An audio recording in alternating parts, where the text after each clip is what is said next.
1, 2.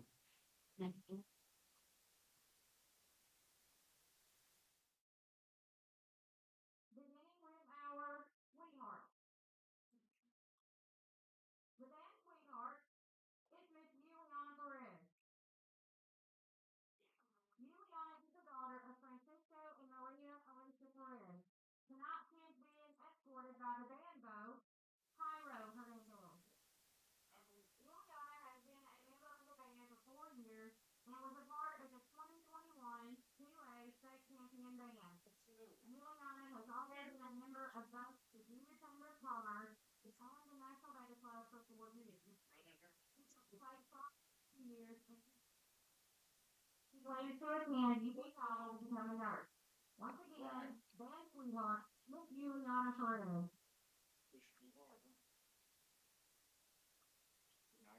Our band sweetheart is Miss Stephanie Dominguez. Stephanie is the daughter of Chris Thomas and first. Tonight, she's escorted by her stepfather, John Thomas. Stephanie has been a member of the band for 4 years and was a part of the 2021 2A state champion band. She has been a member of the National Beta Club for 4 years. Stephanie has also been on the honor roll her entire 5-year career.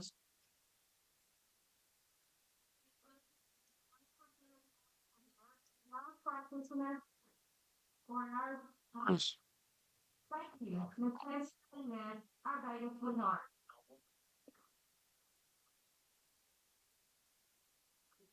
Elected as the Junior Chamber of Commerce sweetheart is Miss Diana Flores. Diana is the daughter of Ramon Flores and Maria Felix Casano. Say something, Chris. Diana has been a member of the band for 4 years and was a part of the 2021 champion band. She played soccer for 3 years and track for 1 year. A member of both the Junior Chamber of Commerce and the National Beta Club for 4 years. Diana received her certified nurse certificate as a junior last year. She plans to attend college to become a registered nurse. Congratulations, Ms. Diana Flores, our Junior Chamber of Commerce sweetheart.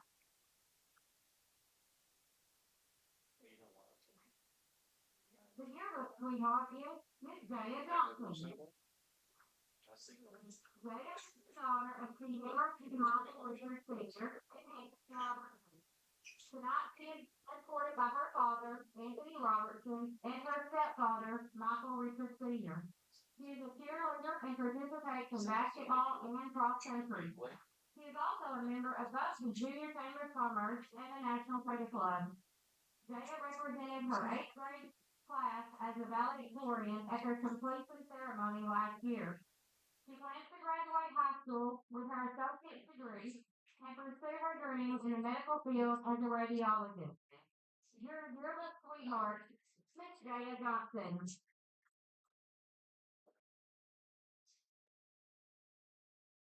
The next 4 young ladies that I'll be introducing are our homecoming queen candidates.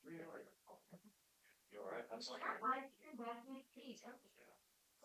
Julia the actress. Julia is the daughter of Gary and Richard Jackson. Now she is being escorted by her father. He is a member of the band. Julia also appeared on the color guard. Her future plans include studying to become a veterinarian. Once again, the freshman inducted, Miss Beautiful the actress.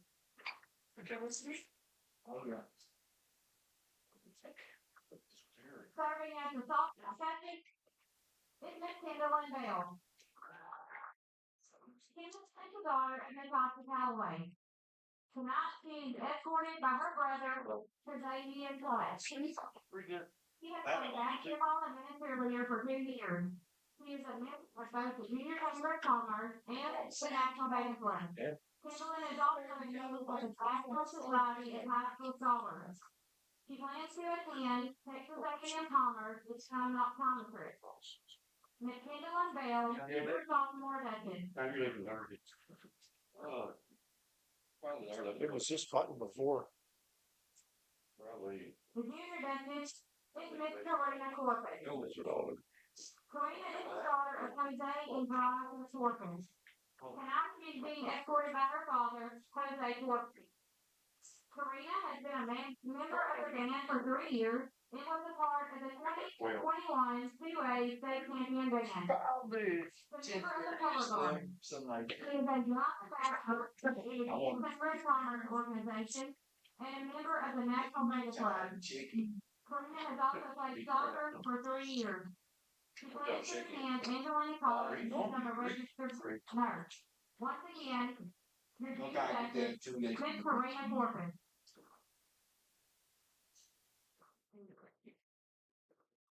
Well, they probably turned it all that. Your senior dentist is You might need easy. to text you if you can hear it, so just text you and say no. Dana Lee is the daughter of Summer Curtis and Daniel Oakley. The credit card you got this year, Her father, Daniel Oakley. Dana Lee has been a member of the band for 4 years and was a part of the 2021 2A state champion band. She is the current drum major for the Lord Band from Tigerland. Dana Lee has participated in cross country for 4 years, including a regional qualification. Dana Lee has also participated in track for 2 years. She is a member of the National Beta Club and has been on the All-A honor roll her entire high school career. She plans to attend UP Tyler or possibly LSU and earn a degree in nursing. Her ultimate goal is to become a psychiatric nurse practitioner in pediatrics. She wants to help those who are misunderstood. Congratulations, Ms. Dalia Curtis, your senior class day. We are pleased to welcome our reigning homecoming queen, Miss Tenaha Hill. Tenaha is the daughter of Jocelyn Garrett and Cornelia Hill. Tonight she is being escorted by Kendrick McClure. Tenaha is a proud 2024 PHS graduate. Tenaha is joining us this evening to help crown our new homecoming queen. Let's give another warm round of applause for Miss Tenaha Hill, the 2023 homecoming queen.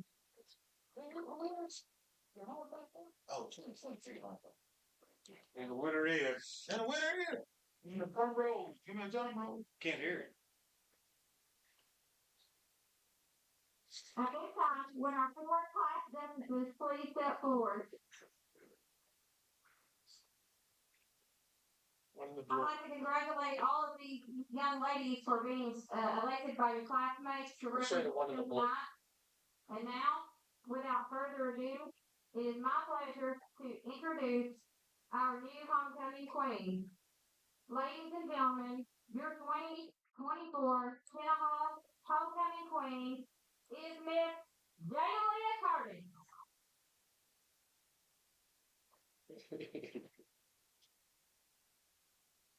Congratulations, Dalia.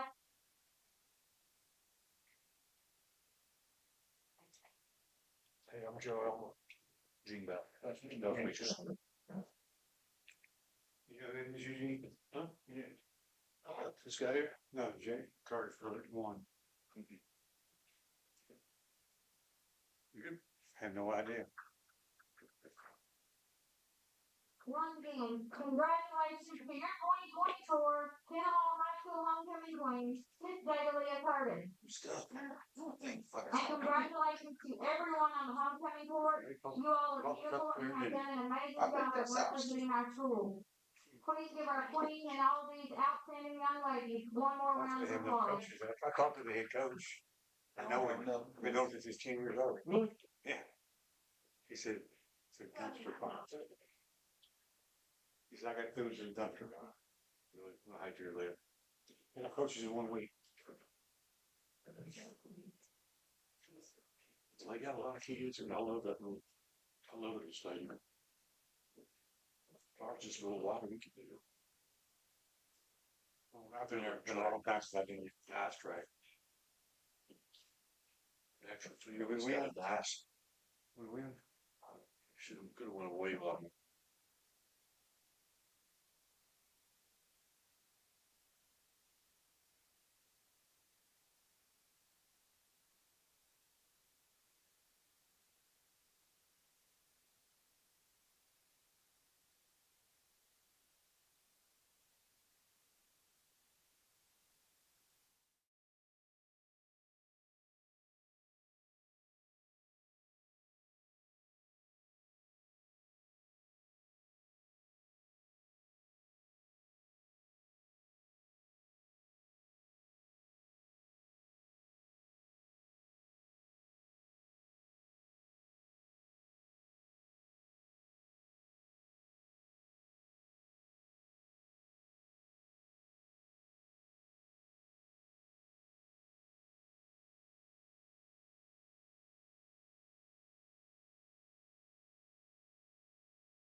Welcome to the Wright Chrysler Dodge Ram pregame show. Just like the big game, you have to be prepared. And the same holds true when it comes to buying your next vehicle. So be prepared by going to WrightChryslerDodgeJeep.com. That way you're ready to go when you hit the lot.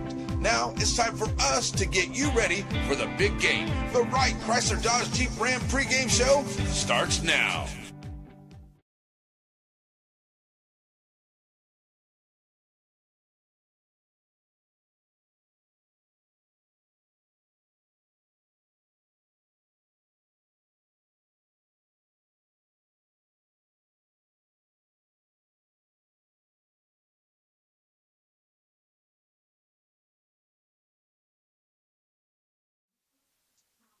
Welcome in here, folks. Sorry for the late delay there getting back here, but it is the Wright Chrysler Dodge Jeep pregame show here on NetSN. Hope everyone's having an awesome, blessed day. It's homecoming here this afternoon, and we are at the pit in Tenaha, one of my favorite places to come here, home of the Tigers. Tigers taking on the Linden-Kildare Tigers here today, as the Tenaha Tigers out here as we're getting ready for the coin toss going on, and see if we can get in on who our captains are out there for the Tenaha Tigers. Number 65 is Holman.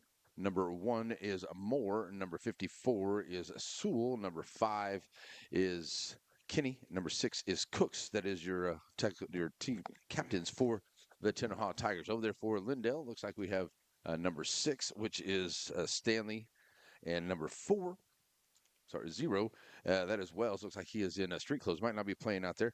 And Salers will be the captains for the Linden-Kildare Tigers. All right, so we'll be the Tigers of Tenaha. We'll get the ball first to start off here on the Wright Chrysler Dodge Jeep pregame show. Let's get things going here as we got, let's see, one little thing we want to throw out there as here we go. Welcome, everyone, to NetSN here on YouTube, a Watlington Shires Pierce production of our Game of the Week. Tonight, it's the Tenaha Tigers versus the Linden-Kildare Tigers in the homecoming game. Let's look at the tail of the tape. Both of these Tiger teams come in tonight 0-3, a disappointing start for the Tenaha Tigers. They have lost 3 consecutive to the Elysian Fields, Yellow Jackets, the Tigers of West Sabine, and the Rams of Joaquin. Tonight, they are the state number 68 team. For Linden-Kildare, a similar story. They've lost to Paul Pewitt, the Coleman Hill Bulldogs, and the Mustangs of Hughes Springs. Altogether, they've lost by a combined 143-6 in the first 3 weeks. The Tenaha Tigers are 33-point favorites to win tonight at their homecoming game. So, it's the Tenaha Tigers, the Linden-Kildare Tigers. We'll have the kickoff next. And as we're back here, we're going to get Linden-Kildare on the squib kick here to start off, and they're going to cover it up. Tenaha kind of looking at it down there, and it's going to be Linden-Kildare is going to take over here, and they're going to have the starting line. I mean, they're going to have good fielding position. They're going to have it right there on the Tenaha side at 49-yard line for the Linden-Kildare Tigers. And we're underway here at 11:54 on homecoming tonight, and well, that's not the way that the Tigers of Tenaha wanted to start off, I can guarantee you there. So here we go as we're getting ready to roll. And number 4 at quarterback there is Sailors. Hope I said that, Sailors. He's got I formation here for the Tigers. He drops the snap there and going to try to pick it up, trying to find some room there in the middle, but he's not going to get very far. He'll get a maybe 1 on the play right there, tackled by number 52, that is Sandoval. So up to the 48-yard line for 1. That's 4 Sailors on the carry right there. So it'll be a second down. We'll give them about 2 right there. So it'll be a second down and 8 for Sailors. Back in the, oh, we're going to get a penalty flag out there. It'll be offsides. Back them up. And it'll take him back to the Kildare side of the field there on the 48-yard line. The 5-yard penalty backs him up to now a second down, and we'll go about 13 here for Kildare. Sailors coming to the lane. Keegan Sailors, the quarterback for the Tigers. Creeping in here onto this left side. They're going to try to go to the far side there, turn it up, find some room onto that far side. It's going to be a good run here by Linden-Kildare.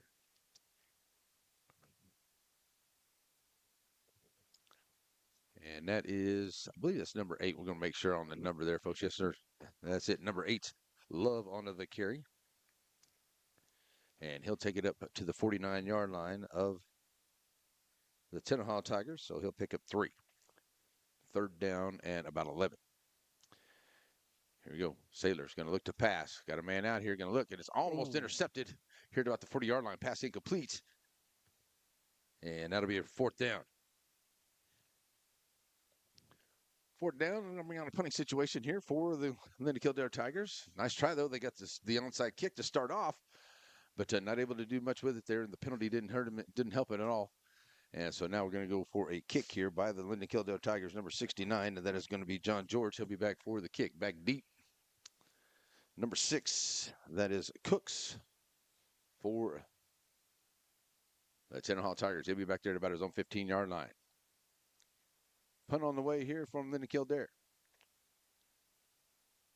Punt, and Cook's going to let it bounce, and it takes a Tenaha bounce, and it'll bounce back to about to the 26-yard line. That's where they're going to mark him down. So 1st down and 10 here at the 26. Good punt by George down to the 26-yard line. So now it will be Tenaha's football here, and they'll take over with 10:31 to go. And they'll have it at their own 25-yard line, 26-yard line. Hey, Larry. Hey, man, how's it going? It's good. Chris Wallington. I got to go down on the field and interview the homecoming queen. Yeah. But I didn't get to interview, but I heard the new alumnus of the year who will be immortalized in the halls of Tenaha lore. Right. He's here with us, isn't he? Yeah, he was there. And it is a great story. His name is Rennie Eves, and when we get a chance, I'll share it with you. All right, sounds good.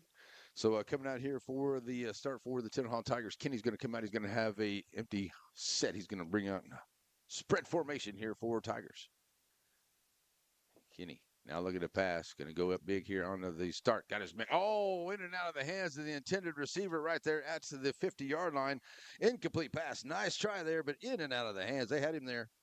Just wasn't able to come in with the pass. Nice try by the big man. I like to see the big man down there working it. He was open down there. That was number 81.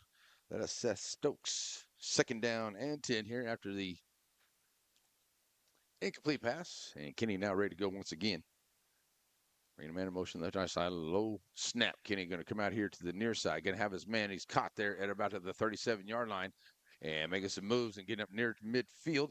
And a great play there by the Tigers. As a nice play by number 8. That is Ferdo. And that takes it out to the 50-yard line for a 24-yard pass to Ferdo.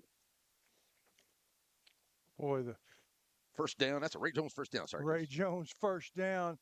These Tenaha fans looking for something to celebrate here during this season.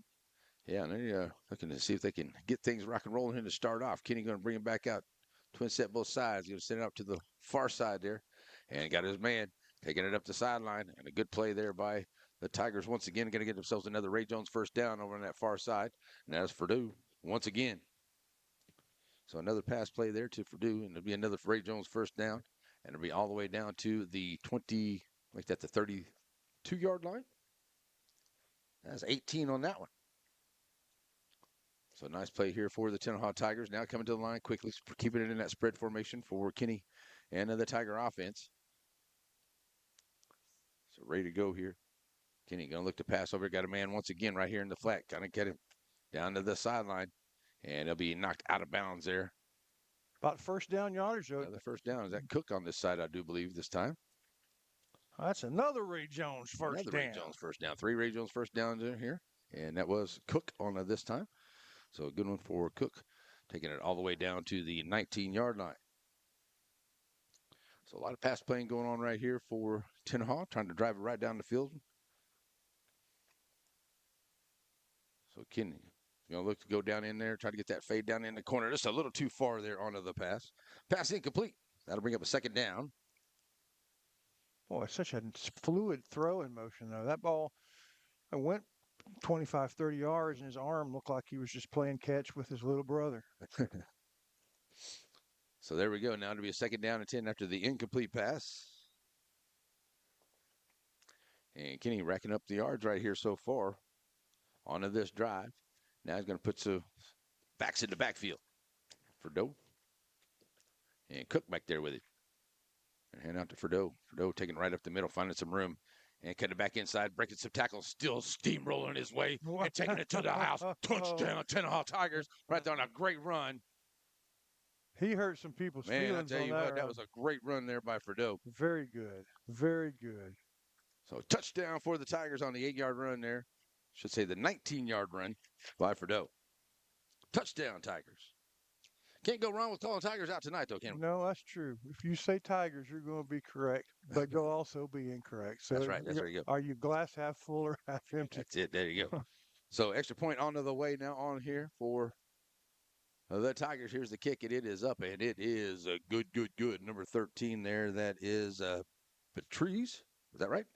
PAT good. That's going to make it a 7-0 ball game here. So, Chris, I'll give you a second here. You were talking a little bit about some things, and fill us in here while we're doing that, and I'll come up with our play chart. Good deal. His name is Rennie Eves. Uh-huh. He's a long time Tenaha. I've always been a booster and supporter of everything Tigers. But what I didn't realize, the Tenaha band program, it's as ancient as the school is, but somewhere in the 60s or 70s, it was discontinued because of no funding and lack of interest. I didn't know that. So in the 80s, he and his wife, Sarah, said, something's wrong. The team's going great. We have lots of fans. We're winning games, and there's no band. So he and his wife went basically door to door, gathering interest with the students and money from the grown-ups. And by the time I was in high school, Tenaha had a band again, and it's grown, and it's now not just a band, but state championship quality. They as small bands go, there aren't any better.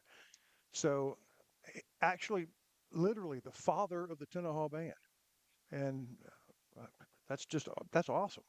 Yes.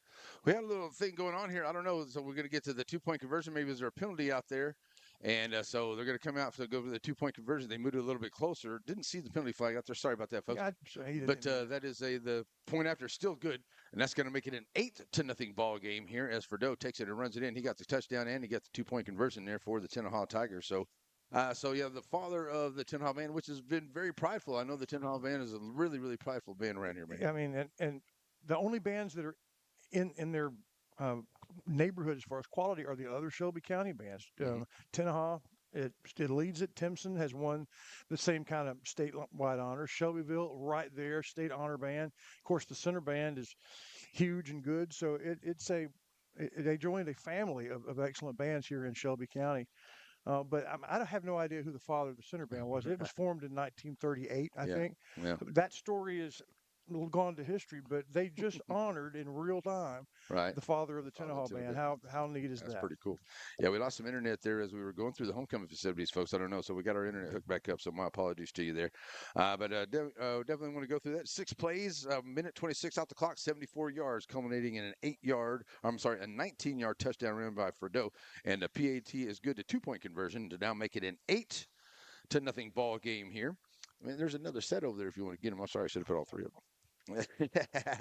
All right, so now we're ready for the kickoff, and we'll get the kickoff here. And the Tenaha Tigers now ready to roll, and they'll be kicking off. And Linden-Kildare, they started off really well. They had a onside kick, a little squib kick, and they were able to cover it up. But they weren't able to do much with it there. They got a penalty that kind of stifled that drive. So see if they'll get the ball back here and figure out a way to get that offense rocking and rolling. So here comes the kick, and it'll be taken over here to the far side. It looks like it's going to be out of bounds and out of play. And unless they make him kick it again, that's probably going to be. Last night, San Augustine was making a re-kick whenever they did it, or West Sabine and San Augustine both were making both teams re-kick. Right. But right here, I think Linden-Kildare says, "Hey, let's take it at the 35. We'll be good." So the band thing. I'm sorry, I know you got something real quick, but so when was I know the Tenaha band had a big thing here the last season, but they're working on another for this year, right? I don't know where they finished last year. I don't think they were state champions, but they were like state finalists, and then the year before they were champions. All right, there we go. Oh, what a play there in the middle! What a hit! Coming right up into the middle there by the Tigers. They're going to be a shutdown on that run there by number 8. That is a Love. And he might have got back to the line of scrimmage for no gain, but a big hit right there in the middle. And I do believe that was number 55, Tut, that's shutting it down there at the line of scrimmage for the Tenaha Tigers. No gain. 2nd down and 10. But as far as how does how do you become state champions? In the last few years, UIL has embraced the band in the same way that they used to embrace. Well, they've embraced everything else. So you go to your first contest. When I was in school, you made a 1, and that was that. Right. And you did well.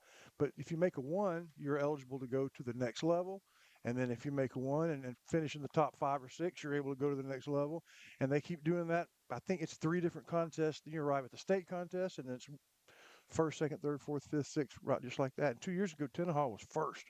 They went all the way through the contest and actually beat other bands, which most band folks old enough to be listening to this, when they were in band, you only had 1 contest, but now it's all fall long, and Tenaha has risen to the top of that, and so other county bands have too.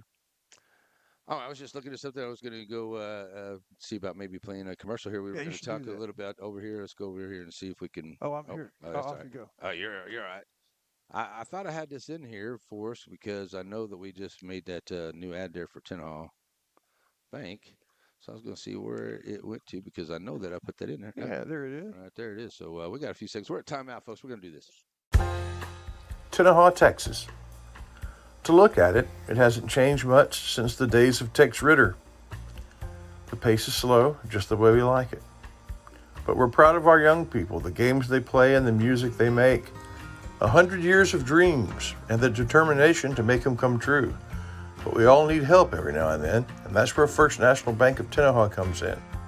Financing your dreams for generations.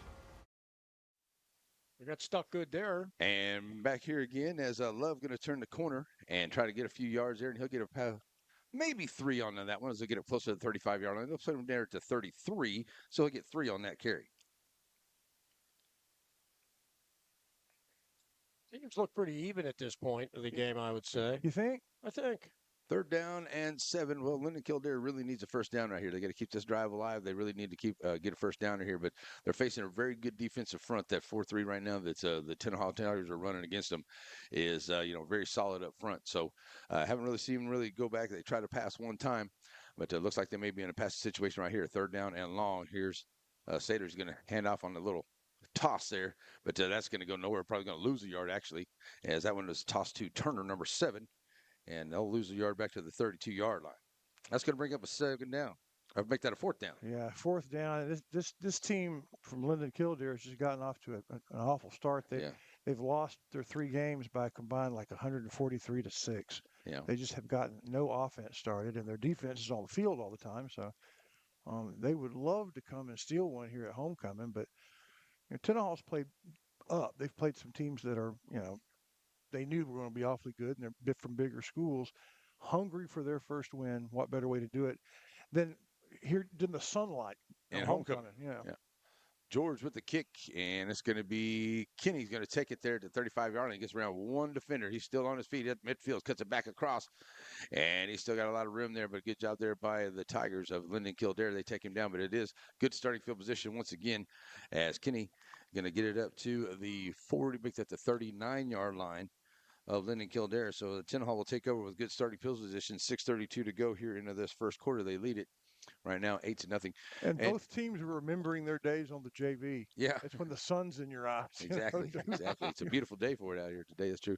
And, and we all know that if anybody, I'm just going to touch on it just one time, Linden-Kildare's had some coaches issues and stuff, but, that's things that they need to deal with. We're going to root for the kids and hope that they do best out here, taking care of business. So we're not going to get into all that coaching change stuff. We're going to just wish Coach Jeremy Hogan well and get out here, bring your team out here, and let's play some football. Good to see. That's the way it looks like right there. That's the way it is. And I remember Coach Birdsong got to meet him today for the first time for Tenaha. He's an awesome guy, and he's can't wait to get down there and have some pizza at the pizzeria.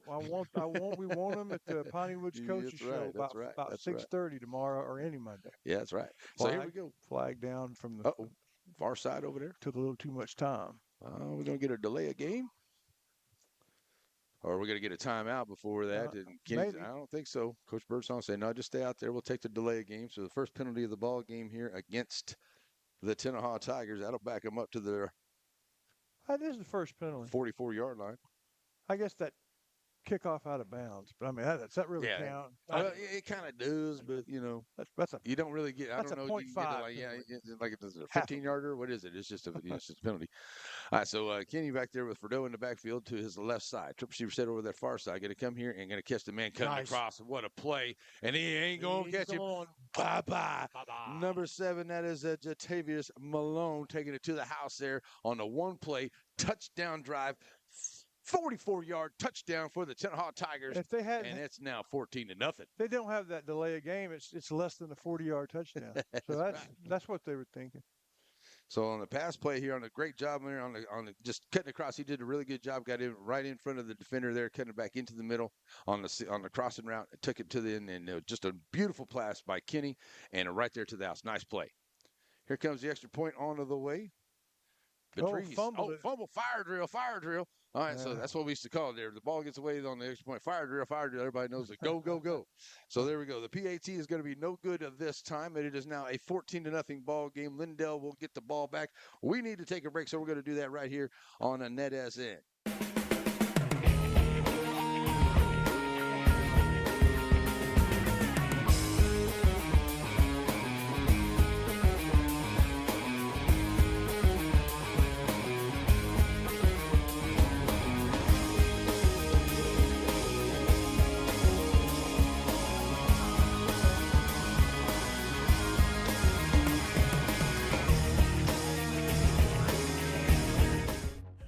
Batters Law Firm is your first choice in personal injury law. Jeff Batters and his staff lead the way in the area with best of Nacogdoches and best of Lufkin votes over the last several years. If your case matters, it's got to be Batters. I mean, but you get through all of them. Oh, yeah. Yeah, we definitely do that. All right, so here we go for the kickoff. Ready to go. Tenaha Tigers now up 14-0 as a two-point conversion, or the extra point not good. 6:24 left to go, and taking approximately 8 seconds off the clock. 2 plays. I don't know if you call 2 plays. One of them was a penalty, but 44 yards, and it is a 44-yard touchdown pass to number 7. That is Malone. And I'm not from Kenny to Malone. I'm not sure they're evenly matched, but No, they're not evenly matched. It took me a little bit of the game to figure that out. They are. It's just, Linden-Kildare, they just going to have to find their way here. They got a long way to go, so just got to find their way. I mean, they're both same class of teams here. All right, so here we go. Number 5 going to come up with it there. That is Madison. He's going to catch it there, and it's going to be a start for Linden-Kildare. They'll have it. 6:20. No climb off time. Is that 6:22? 6:22 is what it says, yeah. All right. This is, honestly, only about the second, oh man, I messed up the clock. Only about the second time in my life I've seen a varsity game with the sun shining. Really? Yeah, we had a couple of makeup games in center, but I think it's the first one that was just flat scheduled when there was still sun in the sky. Oh, it is offset here under the formation, and Sailors gives it out here onto the pitch, trying to bring it across, and that looks like Love, number 8. And he'll pick up a couple on the run. Maybe one there, up to the 37-yard line.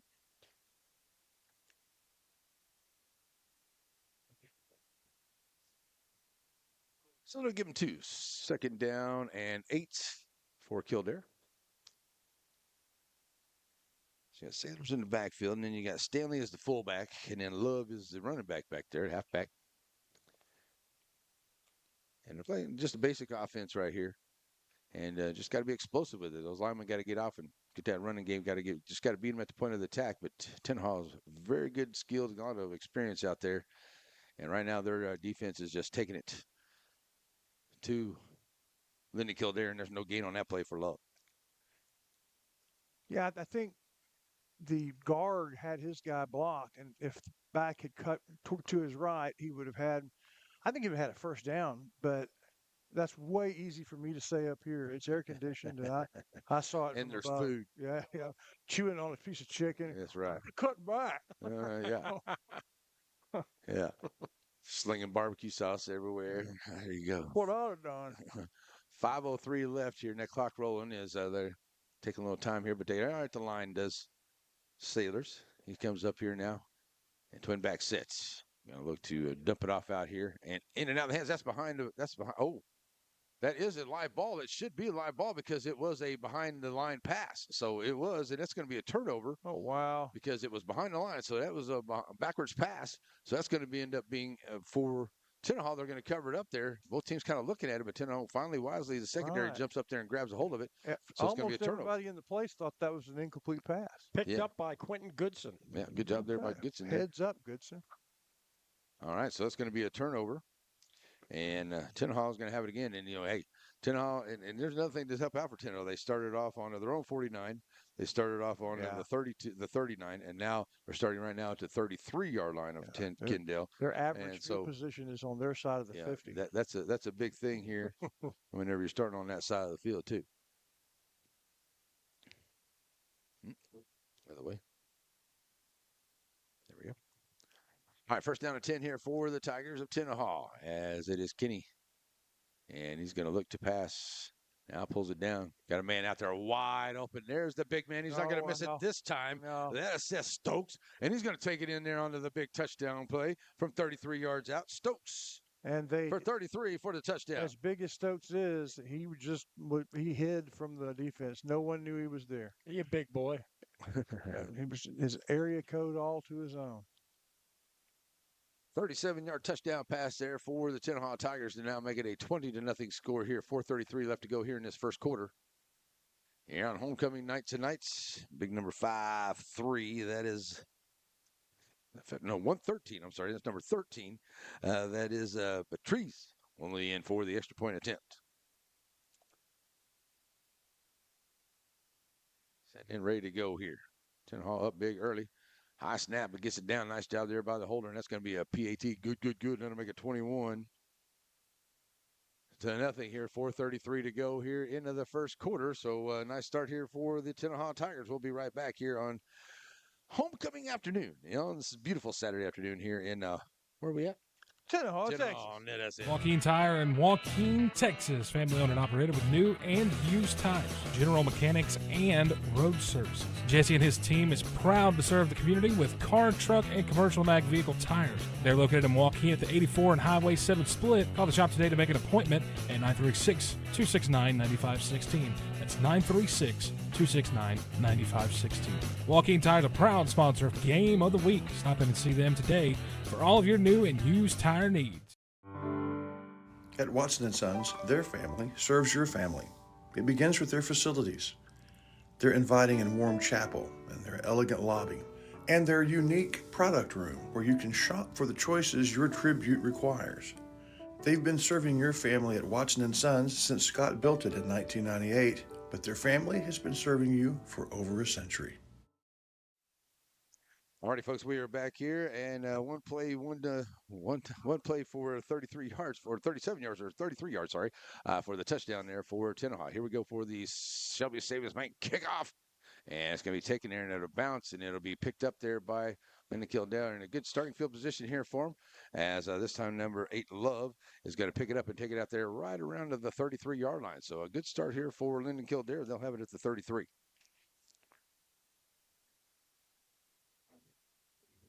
Looking for something to get forward here at 4:31 to go here into this first quarter, and Linden-Kildare kind of come out here and see if they can get this offense rolling. Hasn't been easy for them so far, but they got the big man back there. See if they can get a good running game going. If they establish that running game, maybe they can find a couple passes down the lane here. So here we go. Handing off. Love going to be met in the backfield. Karen Cato. Nothing there. Taking it right there, and he may have even lost it. Give him back to the line of scrimmage. No gain on the play.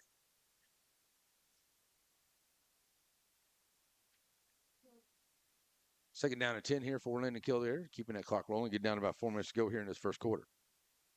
That's a big stop there by the big number 77 here on the end. I think we may find some defensive guys who may be our players of the game here today. You never know, fellas. Boy, so far, they're making a strong case, aren't they? Yep. Sailors ready to check in with the sideline over there. And ready to go here back on I formation. A little power here. Going to toss it out here to Love. Love going to try to turn the corner following his blockers. He'll find a few Look at yards him. this time. He's still fighting for yardage. He'll get up close to the 40. That's why you keep them legs chugging there. Yeah. And he'll get up to the 38-yard line Besides the onside kick, that's their best play of the game so so far. far. 7 carries for 12 yards so far. And they'll get a few there up to about the 38-yard line. That clock rolling down to 3:20 to go. 21-0 here for the Tenaha Tigers, Raymond Jackson Stadium, homecoming night. And Coach Birdsong and his team looking to get that first victory of the year, much needed. And that's to get the Tenaha Tigers, jump started going here as we get ready for districts coming up too, aren't we? Oh, my, I tell you. Confidence and momentum Yeah, is there so you go. much a part of high school ball. Right. They need a little. Yeah, it's like, let's get this one win here, and then let's get into district, and, let's build on it. So there we go. Love going to get the handoff once again, finding some room. Nice move there by Love, but then he gets took down over on that far side. I don't know who that was, but somebody laid some wood out there. I think that was Kenny, number 5. And Love's going to take it up to, let's see where they're going to give him, the 41-yard line. There we go, 41. He'll gain 3. Almost have to go for it here on this 4th down and 3. Yeah, Kenny I don't know. Brooks I don't know if I would do that right now because it's first quarter. You don't make it. You're going to give them a short field, and they've pretty much done whatever they want to with the passing game. I'm kicking it as far as I can if I am the Linden-Kildare. Now, they may just give it a hard count and see if you can get him. draw them offside. No, Kildare's going to take Look it. at Hey, him. nice job. Philadelphia Eagles. There you go. Got some Jalen Hurts plays going on. Now we're going to get a penalty flag at the end. That may be against Tenaha the way it's coming in here. Oh, okay. But it looks like there's going to be a first down there onto the run. Nice run by the quarterback. Sailors, he's going to take it up ahead. He'll take it up to about the 46-yard line. Should be enough for a first. That's 5-yard run. So we'll check the penalty flag. And like I said, it came in after the play, so I'm not really sure. It's a good blocking there, too. Yeah, they just good job. They got up there in that bunch formation, and that's what those linemen need to do. That's what they want to do. What they want to get the ball. They want to push forward, but they got a big force in front of them on the Tenaha side there too. So still I don't have the Jeopardy thing. Two referees are still out here having a chat. What do you call that play? The Philadelphia play that I hate so Just much. a quarterback keeper, really. Philly keeper, Hurts keeper. I don't know. Yeah, Personal foul. Unsportsmanlike conduct against the Tenaha Tigers. I didn't see that. Tushy push. It came in afterwards. It was in the pile there. So, I saw from the back judge, and it came in. And when the pile was push. Yeah, you could do something like that. That's whenever they get behind them and push them in there. Yeah. So sometimes I think those plays, like we saw one last night. They actually stopped it for the forward progression. You don't really see that too much. So a 15-yard penalty there against the Tenaha Tigers. That's going to be a first down here, the first one of the night here for Linden-Kildare. They'll get themselves into Tenaha Tiger territory down to the 39-yard line on the big 15-yard penalty against the Tigers. Here comes Kildare to the plate, or to the ball. Or in baseball season again. I was watching the Astros the other night. There we go. Little luck for Kildare there. Linden-Kildare. Hey, the baseball season's going. My Astros are rock and roll, man. Yeah. They're going to look like they got a good shot at it again. They got a good shot again. Here we go. Back to I formation. Love I formation football. Give it to Love. Finding some room. Keep pounding. Love finds some room there. Now he takes it off to the left side. He breaks another tackle. He's going to get tripped up there and about to the 18, maybe the 15-yard line. Love with a first down and 10 for the Linden-Kildare Tigers as they get a big run right there. Big run. 39 finally, all the way down. Yeah, finally really got past that defensive line, and then he ran in the open field pretty well. Down to the 16 on that run. That's a 23-yard run. That's his biggest run of the night. Another first down. Ray Jones first down. And we're going to get a timeout by the Tenaha Tigers. So that gives us a chance to take a timeout with them. Stay with us, folks. We'll be right back here as Linden-Kildare is driving on your Saturday afternoon Putty Woods Game of the Week. Right, Chrysler Dodge Jeep Ram in Center has the new and used vehicles that you're looking for. If your vehicle needs service, stop by WrightChryslerDodgeJeep.com and get your service appointment, and also shop online. So you can come on down and let the guys make a great deal for you. And our knowledgeable staff will not let you leave without knowing everything about your new or used vehicle. Wright Chrysler Dodge Jeep Ram supports all the students of the Piney Woods. And we're back here, and we're going to turn it over to Joe. He wants to do some reading. He thinks he's not doing enough today or something. We'd like to thank all of our pregame, halftime, post-game sponsors all across Watlington Shires and Pierce Productions tonight. They include Wright Chrysler Dodge Jeep, Hope Medical, Ray Jones Chevrolet, Farmer State Bank, Elite Hair Design, Wiggins Farm, Blake Furniture, and Aurora Concepts. And we appreciate all these sponsors and their support of the area athletics. That's right. That's right. Here we go. Timeout over. First down and 10. Ball set at the 16-yard line. Linden-Kildare trying to get it in the end zone as they traded 21-0 here. Minute 38 to go into this first quarter. And another big push up the middle there. Once again, that play worked to them a while ago. So they'll push it up there to about to the 13, maybe the 12-yard line. Picking up 3 more. What happened? I mean, just zero offense, and then all of a sudden they have some life. Well, like I said, sometimes you just got to find that one little thing that's working, that one little niche that's working. Do we, like I said, jumble them up there? Single receiver outside, running back there, put the extra tight ends in there, get an extra lineman, and just push, and hope that you get the better push on the defensive line. And they've been out there for a while so far, too. So that defense might be a little bit winded here, but they're trying to stand strong, are the Tenaha Tigers. Linden-Kildare tearing it down. Under a minute to go. 4 seconds on the play clock. Sailor's going to hand off.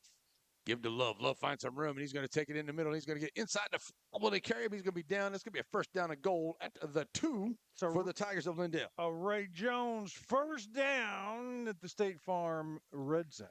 So Love picking up 9 more. And another first down here. First and goal. Now they're trying to push it in there. Will they get it in? I don't think they got it in there. Oh, now they do. Oh, the ball came out. Oh my. All of a sudden, they said the ball came out. I didn't see anything. Now going all the way back the other way with it. And the big guys got it. Oh, man. Taking it back, and it's going to roll in.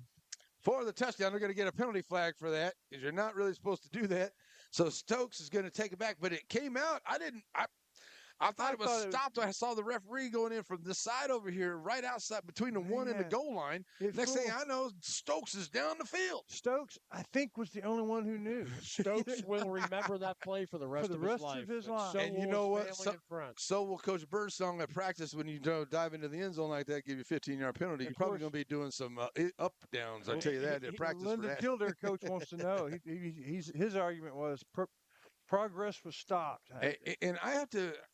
I don't know because really I did see the referee on this side coming in to say it was done, and then same thing, but now all of a sudden it just came out with it. So I don't know. I didn't see it. It was a big scrum for the ball right there. Scrum, yeah. And so now all the way down. It's going to stand, and that's heartbreaking. That is. Stokes has definitely made up for that early drop in the game. So it's a fumble.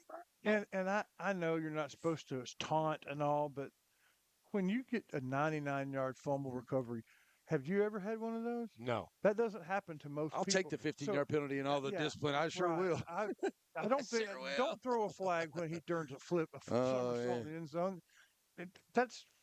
When's he going to get to do that? Never. At homecoming? I mean, that's awesome. Yeah. All righty, so here we go. We're going to get the extra point attempt here, and the referee still going to get it all chatted about. So the touchdown is good. Touchdown good. That's good. Personal foul, unsportsmanlike conduct, and that'll be on to the kick, I'm sure. Yeah. So we'll see how that comes out. So now we're going to get the extra point attempt here to try to make it 28-0. Just when we thought that Linden-Kildare was going to take it in for the score, it is really turned right back around. Yeah, they were about to make it, a game, and then literally a 14-point swing on one play.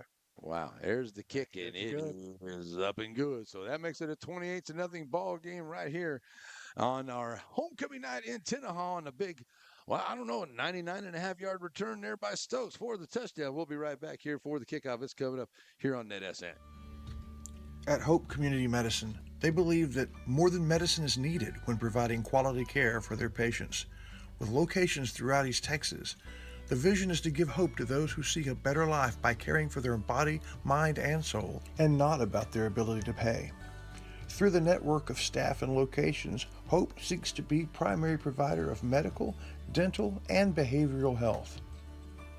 Because the difference that Hope makes is the difference between night and day. Hope Community Health. Wiggins Farms. They call them the watermelon family, but the product from their farm, when the melon's just a baby, all the way through to the harvest, to your table. It's the juiciest, best melons available. Wiggins Farms, hat not included. Alrighty, folks, we're back here after a 99.5-yard fumble return for the touchdown here for Stokes for the Tenaha Tigers to make it a 28-0 ball game here. 26 seconds left to go. Kildare's going to get it back here. And have another. They had a great drive. They had a really, really good drive here. And they're probably going to get some very good field position right here as well as the 15-yard penalty for the unsportsmanlike conduct for the dive into the end zone for the touchdown. But we'll be ready to go here and see if we give it a good leg. And Linden-Kildare could end up with some good field position. See if they can get another drive going here. Like the one that ended right there. That is just kind of deflating here. But see if they can pick right back up and get right back at it. Lazaro with the kickoff. Good kick. And going to be picked up there. Number 7. That is Turner. And on the ground, can't advance it after that. So Turner's going to get it out there and be good kick there by Tenaha as it gets him down into Linden-Kildare territory. Linden-Kildare will have it with 25 seconds left to go.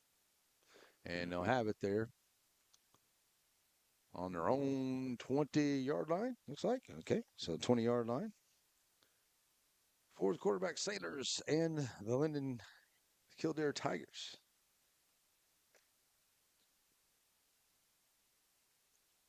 Oh, there we go. All right. All right, so now ready to go here for first down and 10 here for Sailors and the Tigers. As he's got a single back air to his left side. And twin receiver set both sides of the formation here for Linden-Kildare. Sailor's going to look to pass, and he is going to be tackled in the backfield on a big sack for the loss, as he is the pride of Tigers back there, taking him out all the way down to, I'm going to say down to the 13-yard line. I think that was Cato, wasn't it? I didn't see there. There was a bunch of them down there, so I never can tell. There's 4 or 5 guys out there. So that's a loss of 7 for the quarterback. Sailors. So he's got minus 4 yards rushing here. That's going to bring up a second down and long. And they're going to just let we get a timeout.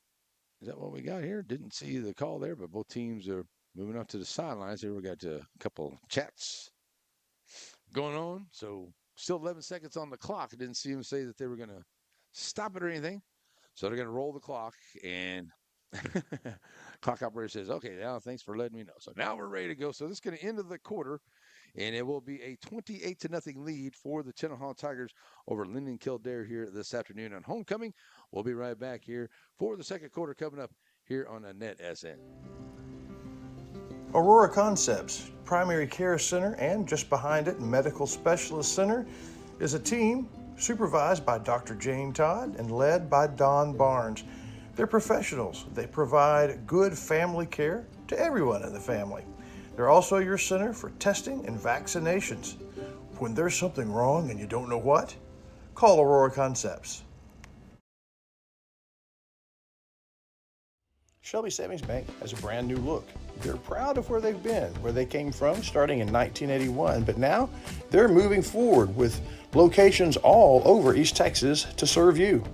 Will Lucas knows that he's standing on the backs of giants that had a vision for the financial future of Shelby County, and he and his staff are taking that future into new. All righty, we're back here as we get ready for the second quarter, and I apologize to you folks. We had a little bit of an issue there once we were doing all we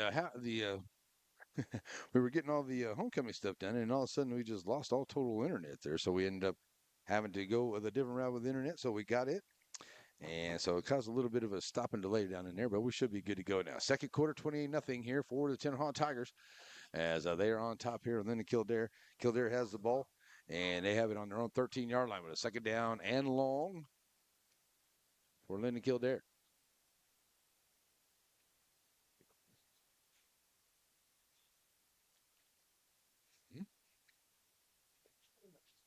They're right there. All right, so first down and 10 here for Kildare. Or second down and about 16 for Linden-Kildare, as we're ready to roll here for the second quarter. You can always play that interview in the morning and send it to me. All right. I mean, we can play it here too, but you can. So now we finally get all the personnel here from the sideline, ready to go for the second quarter. And Kildare Tigers have the personnel out there they like. So now here we go. Second down and long from their own 13-yard line. And staying with a big bunch set there at the lineman at the front line, but Tigers, Tenaha showing some pressure. Whoa. Nice run right there, right up the gut And this time they're going to hand off to big number 6. That is Stanley. And Stanley just bowls his way up. And he'll pick up a few up the 20-yard line, up about 7. He put that right shoulder down and just knocked him down. So that's 7 yards right there. Oh, sorry. I thought they marked him up at the 20, but maybe give him 5 back at the 18-yard line. Sorry. But a nice play there by Stanley, though. So checking in with the sideline once again, taking all the time that they can off the play clock here. Trying to get everything right and get the play run that they want. So Sailors ready to go once again. And going to look to pass. And a man over to the far side, and a nice job there by the defense of Tenaha. Good catch out there by Turner, but he is met as soon as he catches the ball there by Malone, number 7. So the pass is complete, but don't think he might have got up to the 20, so they'll give him 2 yards on that one. So the first completed pass of the night there to number 7 for Turner for 2 yards. That brings up a 4th down and 10 up to the 20-yard line here for Linden-Kildare. So we're going to get a punt here. Number 69, that is George. And Ferdo will be back deep for the Tenaha Tigers. George, high snap, gets it. Tall young man, no problem with the snap. Ferdo going to let it bounce, and it will take a Tenaha bounce and bounce back into Kildare territory down at the 41-yard line. So the punt's 21 yards to the 41. Kildare, not much of a passing game. Yeah, they haven't been able to find out there. They've tried it a couple times here tonight, but just haven't been able to find their way through at the 41-yard line.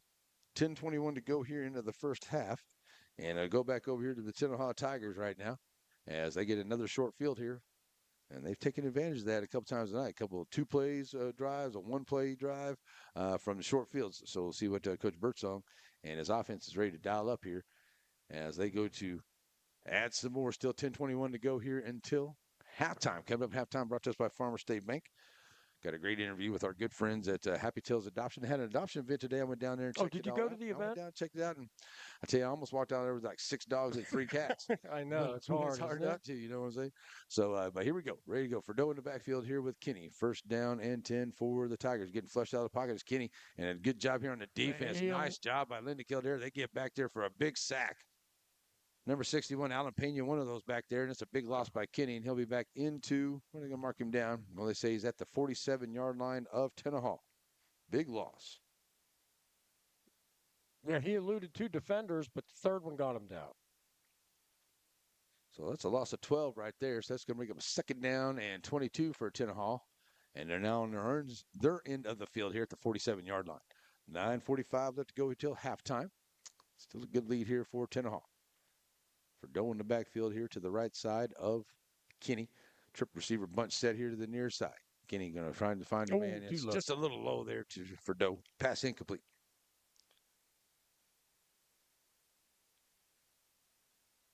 It is Ferdo. I think I've been saying Ferdo, and I apologize to the Ferdo family. I think I need to get that right. I knew it was one of the other. I'm trying to get that Louisiana Cajun thing on there, so it is Ferdo. Okay. French. Yeah, French Creole. 9:35 stops the clock there at the incomplete pass. Ferdo, good basketball player, too. Got to see him a little bit last year. So is Kenny. Tell you, the Tenaha team's got a good basketball. I can't wait for the basketball season, too. All right, twin receiver set here to the near side of the formation. And going to bring the man out of the backfield. So a single back set now to be a trip receiver set here to the near side. We're going to get a timeout here by Coach Birdsong. 9:35 left to go here until halftime. 28-0 for the Tenaha Tigers. We will be right back here on NetSN. It's as easy as 1, 2, 3 to see why Blake Furniture is the top furniture company in East Texas. Get the lowest prices and discover our easy in-store financing and low payment plans. Plus, get the fastest delivery in East Texas. Get your credit pre-approved online at blakefurniture.com today. So many things get started at Pizzeria. You start your party off with a pizza from the pizzeria. You get your celebration started. You get your season started. For a lot of us, our passion with pizza started at the pizzeria, a tradition since 1960s. It's the Pizzeria just off the square in Center. And we're back here, and don't forget, folks, Monday nights, as you just saw there at the pizzeria, they got a great special every month there, lasts all month long, so go check it out. But every Monday night at the pizzeria, start at 6:30. It is the Piney Woods Area Coaches Show. We have all coaches from all over the area. And then at 7:30, it is the Center Coaches Show with Coach Rick Meeks, and it's always a great show there. It's at the pizzeria. Come down, have some pizza, be a part of the show. Third down and very long for the Tenaha Tigers right now. And it looks like it's about 22 to go here after the timeout. They're on their own 47-yard line. Linden-Kildare looking for a stop right here. And Kenny going to get a low snap for Dew on the other side. Kenny picks up the ball. He's going to run across here. He's at the 40. 35-30. Kenny still on his feet. Takes it back to the middle of the field at the 20. Still into the middle. Kenny's going to take it to now. Got a penalty flag comes in here at the back. And we're probably going to see a block in the back here or a hold or something here onto this far side. As Kenny takes it all the way to the house there for 53 yards, but we're going to get a penalty flag coming in there. It's down about the 25-yard line. And we have an injury timeout right here. We hope everybody's going to be okay. Definitely the play of the game at this point. Yeah, 53-yard run there, but I don't think that touchdown is going to count, folks. We're going to have a timeout on the field here as we have an injury timeout. So we'll take a injury timeout with them. With 9:21 to go, we're going to check on the injured player. But the injury timeout right here on the NetSN. We'll be right back. Struggling with mobility, chronic pain, work, or sports injury? At Azalea Orthopedics, our team of highly trained physicians specialize in complete orthopedic care, pain management, sports medicine, physical medicine, and rehabilitation. If you've sustained a bone or joint injury, have mobility or movement problems, struggle with pain, contact Azalea Orthopedics. We're conveniently located across East Texas, serving 18 counties. When visiting your doctor, urgent care, or hospital, you have a choice. Demand Azalea. At Azalea Orthopedics, your health is our priority. Alrighty, we're back here as we have the injured player for Linden-Kildare leaving the field under his own power. Good to see that there. So everybody good. So hopefully just a little stinger. Everybody's going to be okay. All right, because we did see an ambulance have to come out in the St. Augustine game and West Sabine game last night. So we hope that player there, he did give us a thumbs up as he was leaving. So we hope everything is good with the West Sabine Tigers player there from last night as well. But we understand it was maybe an elbow injury. I'm not for sure. I'm not trying to speculate or anything, folks. So anyway, it's going to be a big run. And the penalty flag was there at about the 25 or about to the 15-yard line. So they're going to, or about the 10-yard line. So still should be a first down.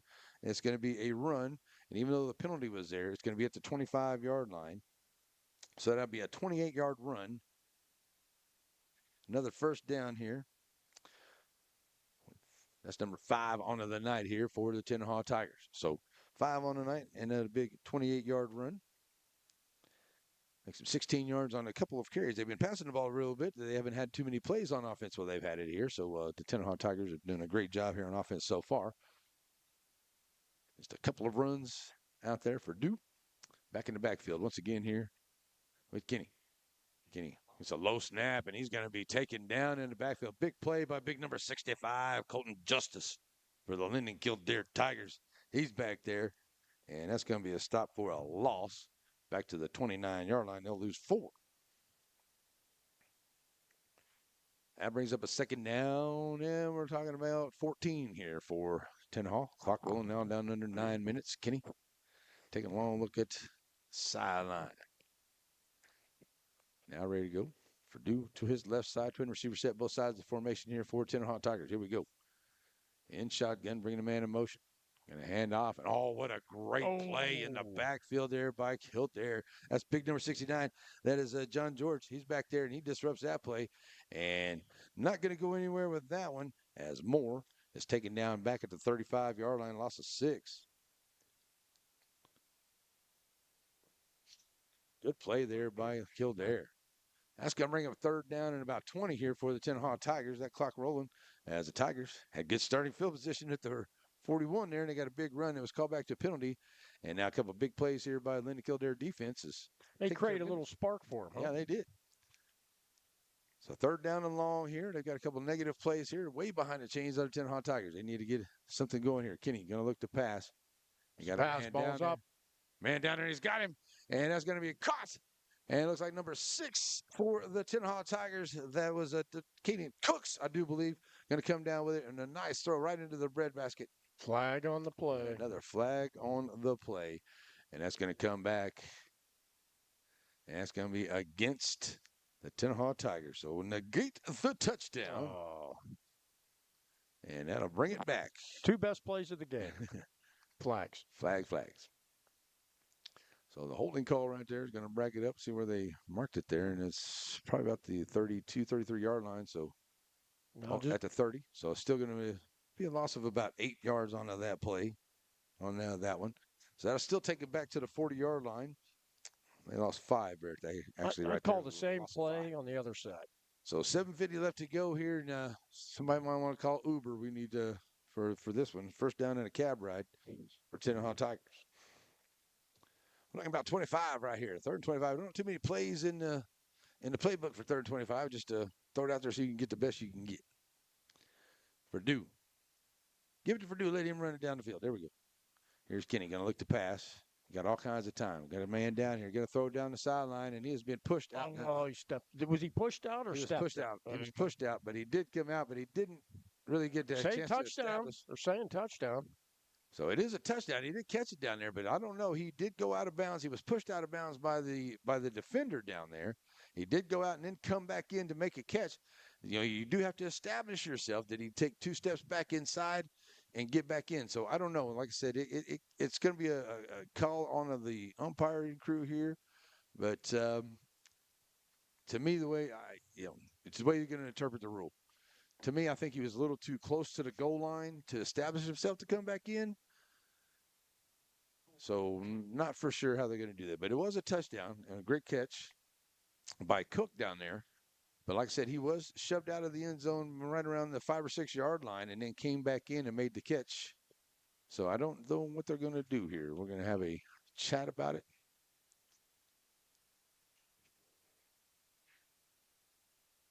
All righty. So it looks like that it is going to stand as the player went out. He was the first one to touch the ball coming back in, and that's an illegal play. You cannot do that. So they're going to be another penalty here against the Tenaha Tigers with 7:50 to go. And it will be at the 40-yard line. And now the referee's going to come over and have a chat with Coach Birdsong and let him kind of know what's happening out here. And Coach Birdsong does have a valid point now. He was pushed out. So there's a difference if you're pushed out or you went out on your own. And I just don't know if he had enough time to establish himself coming back in. So a little controversy going on there. We'll just see. And like I said, I do believe, like you said, Joe, I think he was pushed out. Yeah, he was definitely pushed out. So I'm going to get with the umpire down there that called it in there. Go ahead. We'd like to say thank you to all the local Piney Woods game sponsors. They include Haslam Tire Company backing the Joaquin Rams, First National Bank in Tenaha backing the Tigers, and Dairy Queen and Center backing the Shelbyville Dragons. Each of them are proud of their team and all the other championship caliber organizations throughout Shelby County and East Texas. That's right. So still trying to sort this out here. And like I said, I think he was forced out, tried to come back in, but he was knocked out and the first one to catch the ball coming back in. So I think that's the call that they're going to go with. So I do believe that's going to be a penalty against the Tenaha Tigers, unfortunately. But I think that's the way it's going to go here onto the call. Call on the field, it looks like it's going to stand. Let me get my replay out. So we're going to get a holding against Kildare. It's an offsetting penalties because it was legal touching and a holding. So offset penalties. So we're going to get 3rd down again after all of that. 3rd down and 25 and 7:50 to go from the 40-yard line for the Tenaha Tigers. Here we go. Purdue in the backfield. We're ready. Back to where we started from. Kenny going to look to throw again. He's going to find Purdue in the middle of the field. Purdue finds some room here to the near side. Still breaking tackles. He's across the 25, still on his feet. Gets some help from his partners out there. He gets down close to the 20-yard line before Kildare finally brings him down to the 22. That's 18 yards on that pass play. If this one stands, I'm going to check the field real quick. Oh, no flags. Okay.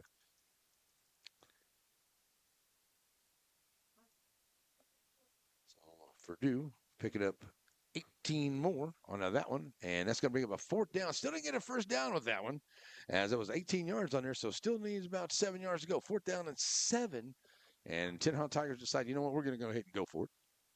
Purdue sends a trip receiver set over to the far side, or I should say, Purdue in the backfield. Kenny sends a trip receiver set over to the far side. Kenny looking to pass.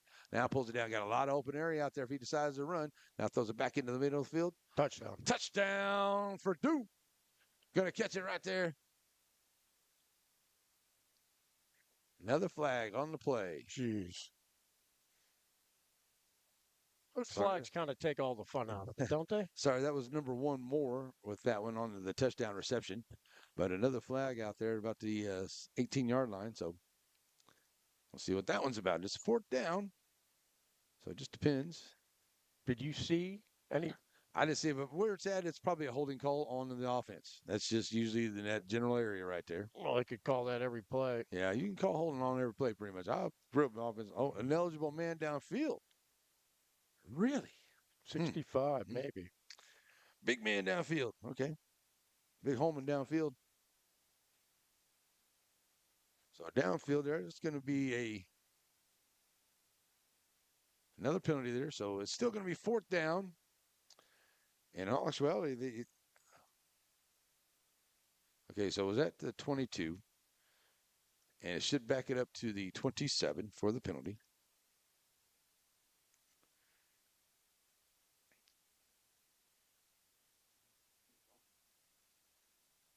Still now having a chat with Coach Hogan over the far side. And now they have it. There's going to be a fourth down and 11 after they march off the yardage. And now we're ready to go. Fourth down once again. Kenny's out here. He's got Purdue in the backfield. Twin receivers at both sides of the formation. Stokes and Moore here to the near side. And now going to the left side there is Purdue. Kenny going to look to pass. Going to look to throw down here to his man in the corner once again. And out of play for this one as he is out of bounds. Makes the catch down there, but just out of bounds onto the play. An incomplete pass. So that's going to be a turnover on downs. So Kildare gets a stop here, and they'll turn it over on downs.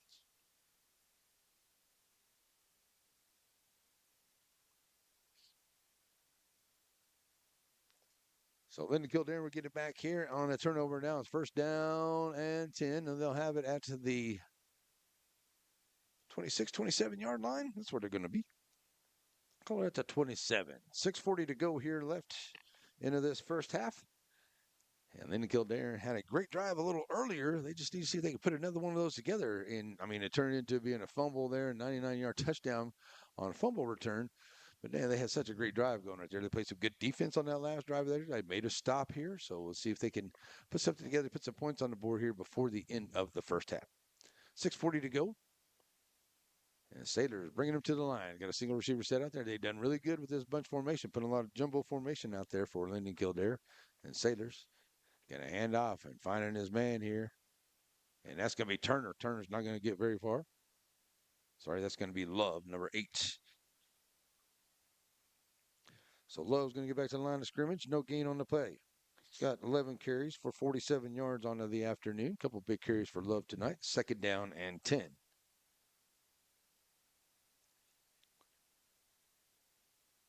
6:14. It'll be under 5 minutes to go whenever they start the clock here or whenever they start the play. For the second down play coming up.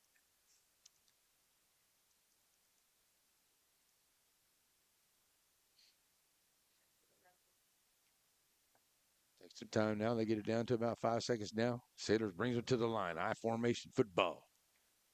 Handoff. Oh, in the backfield. What crushed. Right in the backfield there on a big hit. Tenaha Tigers playing great up front. That's big number 56 on that one. He's in there. Jose Torres makes a big stop in the hole. It's going to be a loss of a couple back to the 25-yard line. Third down and 12 for Linden-Kildare and the Tigers. And down to about 5 minutes to go here into this second quarter. 28-0 lead here for Tenaha Tigers at homecoming tonight.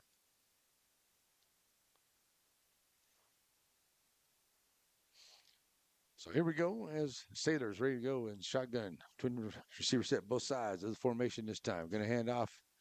Oh, Sailors going to achieve himself on the RPO, and he's not going to get anywhere. He's going to hit in the backfield on a sack. He'll lose some yardage back to the 17-yard line. So that's an 8-yard loss for Sailors. That's going to bring him a fourth down and long in another punting situation. George going to come out here to punt. Coming back deep here for the Tenaha Tigers. That clock going to continue to roll. You have Kenny and Cook back deep They'll be standing here at about the 35 and 40-yard line. Kenny Cook may go back a little bit farther. And George ready to come in here for the kick.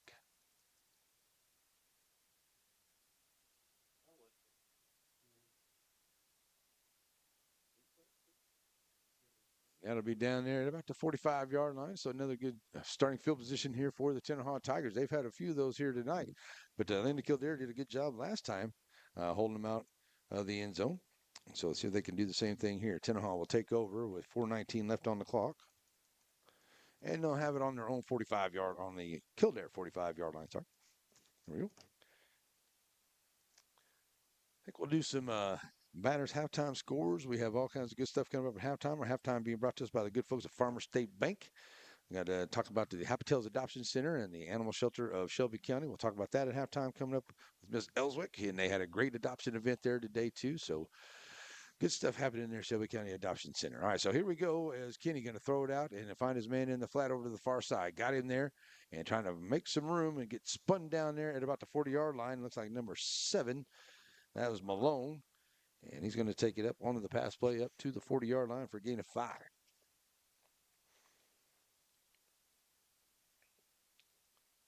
So a gain of 5 makes it a second down and 5 for maybe 5.5 for the Tenaha Tigers. Kenny got a different running back in the backfield with him this time. Oh, that's Purdue. I send it over here this time to number 1, Malone. Moore, I should say. Moore still on his feet, taking it down about the 25-yard line, inside the 25-yard line before he's finally taken down there at the 24-yard line for a gain of 16.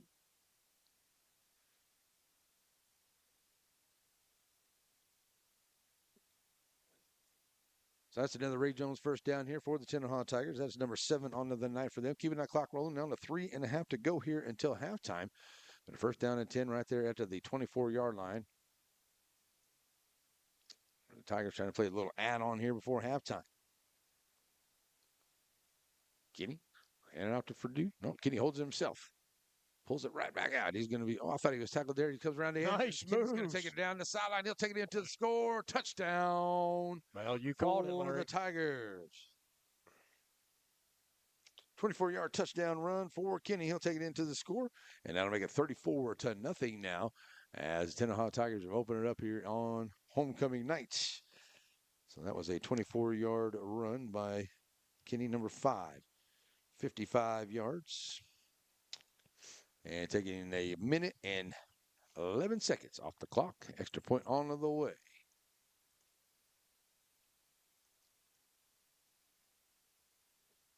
Good snap, good hold. The kick is up, and it is a good. So the PAT is good. That'll make it a 35-0 ball game here as we got about 3 minutes left to go till halftime. And Linden-Kildare will get it back when we come back here on NetSN. At Hope Community Medicine, they believe that more than medicine is needed when providing quality care for their patients. With locations throughout East Texas, the vision is to give hope to those who seek a better life by caring for their body, mind, and soul, and not about their ability to pay. Through the network of staff and locations, Hope seeks to be primary provider of medical, dental, and behavioral health. Because the difference that Hope makes is the difference between night and day. Hope Community Health. Joaquin Tire in Joaquin, Texas. Family owned and operated with new and used tires, general mechanics, and road services. Jesse and his team is proud to serve the community with car, truck, and commercial mag vehicle tires. They're located in Joaquin at the 84 and Highway 7 split. Call the shop today to make an appointment at 936-269-9516. That's 936-269-9516. Joaquin Tire is a proud sponsor of Game of the Week. Stop in and see them today for all of your new and used tire needs. Play from here? Yeah, actually. I mean, to broadcast? Yeah. So what you do is you see you got there? Yeah. Okay. Now click property. Oh, no, Click make this? it blue. Yeah, click it once. Now click properties. Hit browse. Okay, now roll down. And hit the very last one that says replay. Just hit it. This one? Yeah, hit it. And then hit OK. Take it into the score. Touchdown. Well, you called called it, it. the Tigers. That's how it goes. That's supposed to happen. Because, so anyway, sorry, folks. We were trying to get a 24-yard replay in there. touchdown run And I for think we Kenny Hill had the taking right it to the idea, score. but it didn't And that'll go make it 30 in the way we wanted it to. So, We got to figure that out. yeah, that's how you kind of load it there. And we should have had that one in there. So, Oh, I see. It wanted you to load it in those blocks. yeah, and it'll play it in that little block. Oh, Right. I see. Okay. Yeah. So there we go. Sorry. So after the return there by Linden-Kildare, so they'll have it on a first down and 10 right at their own 26-yard line. 26-yard line. 3:01 to go here till halftime. And Linden-Kildare will get the ball back here, looking to find that offense that they had going a little while ago and see if they could get some points on the board. They've been doing really well with bunching them up there, getting those extra linemen, I formation, just pounded out ground football. And I think if they could stick with that and then maybe sneak a pass every now and then, I think that that would work out for Coach Hogan and his squad. But we'll see. They've had some good runs. They've had some good drives. They've had a couple of good things here today. They had a few sparks. They've got some standout players. Yeah, they just haven't been able to put it all together. So here we go, as I have it on their own 26-yard line. Sailors under center. Going to flip it out here. Oh, my Lord. Good Lord in America. Oh, man. What a smack. Was that Kenny? That's what we call get you some of that. Okay? That's a 5-yard, 6-yard loss right there. Wow.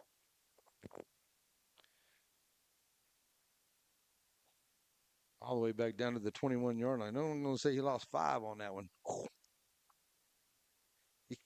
I was messing with the time and missed probably the best hit of the game so far. My Lord. Wow. And y'all know, if y'all watch any of my broadcasts, you'll know I love smacking around. And whenever they lay some wood out there like that, I love it. Anyway, I'm an offensive lineman, so that's just the way we used to do it. Here we go. And not going to get that playoff. They're not going to let them get it off. Okay, it just did hit 0, but they're just going to hand off in the middle there. And back to the line of scrimmage. Maybe 1 on that one there for Love. Less than 2 minutes to play in the first half. Yeah, coming up at halftime, as they already had the homecoming festivities out here tonight as well. So we got an injured player out there for one of the teams there. So we're going to break off the camera out there. So, yeah, coming up here at halftime, they had to have homecoming festivities. And Chris got a great interview there. And I've got a different piece of equipment. So we're going to try and see if we can get that interview out there for him. But we've also got really good stuff coming up here. We have the good folks at Happy Tales Adoption Center, which is in Center, and they also have they are now the animal shelter of Shelby County. So the good thing here is they had an adoption event today, but we talked to Miss Ellswick about all the good stuff that Is that they do Stephanie? there. Miss Stephanie, yeah. Talked to Miss Ellswick about all the good stuff that they and all their wonderful volunteers do down there. So it's a great interview coming up here at halftime, so you can learn a lot about, Happy Tales Adoption Center and all the good things that goes on there with that. So stay with us for halftime, as looks like we got some cramping going on out there for the injured player for Tenaha. So that's good just to see. It's just a little bit of cramping, but I got kicked down a little bit here. I've been standing most of the time on that old knee.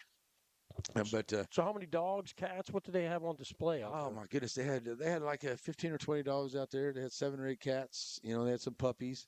There's a dog out there that I just love. His name is Kai. Kai? He's beautiful. He's kind of a red color, and he's got these big blue eyes. He's just a beautiful dog, and he's friendly. And I just think that, man, if somebody would just spend a day with him, they'd take him home. Yeah. And I got 2 at home, and I want to so bad, but maybe I can't. Your sister suggested. Yeah, my sister says no, but I'm hoping that one day I can. I'm a couple weeks away of thinking about it because, after we get through next week, we actually have, a little time off because we have the poultry festival, so we won't be doing any games. Right.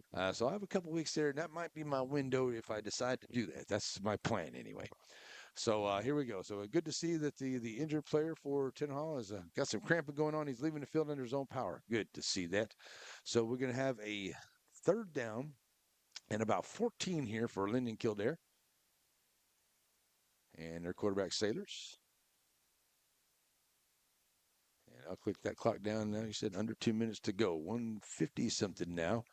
And back to I formation here for the Tigers of Linden-Kildare. They've got themselves about 50 or 60 yards rushing all together here. They've only had the one pass play for a couple yards, but it's been good here tonight. Certain spots for Linden-Kildare. They're just going to let that clock roll down here, maybe take a timeout, and it'll be down to about 125. And that looks like so. Now they're going to bring it up to going to bring it to the line Are they going to snap it? Nope, they will not snap it. It looks like they're going to take the timeout. And that is what they're going to do. So that gives us a chance to take a break as well. Stay with us, folks. We got all kinds of good stuff coming up here. Halftime on the way, 35-0. Tenaha with the lead on a net SN.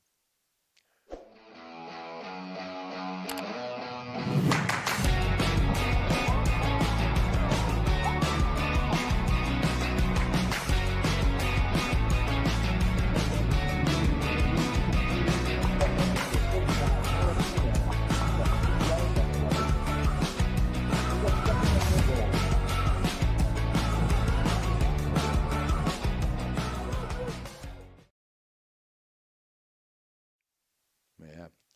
Alrighty, we're back here, folks. There's about a minute 19 left on the clock here until halftime. We will have the band performances out here as well. Show you what's going on with the bands. Both bands are here tonight.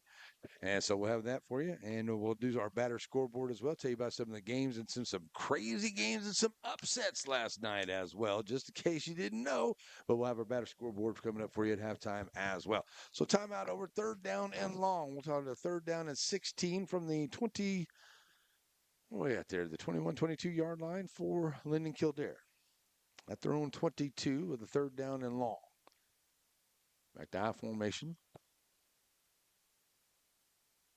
Sailors gets a snap. Hands off to Love. Love trying to find some room here to the near side, trying to find something in that 3-hole, not finding it up to the 25-yard line for a gain of 3. That back, I believe he was standing up a little bit too much.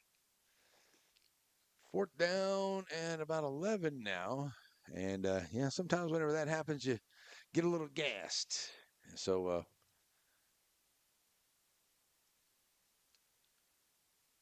we're going to get a punting situation here for Kildare. Going back deep.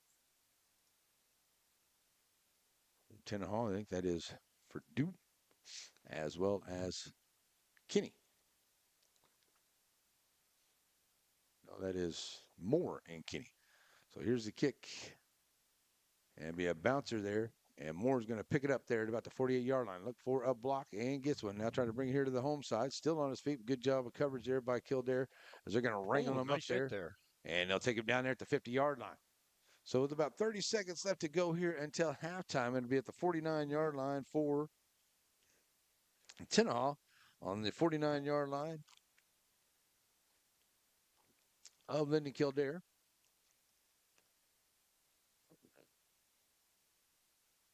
First down and 10. So we got a discussion over there. Was there some laundry? There was some. I did not see it as being hidden there by the player. So we do have a flag on the play.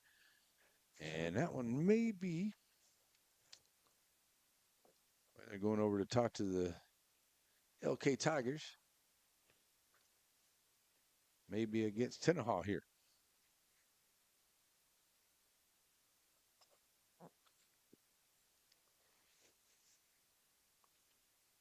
So Coach Hogan says we're going to take it. Maybe. And now we come over and have a chat with Coach Birdsong.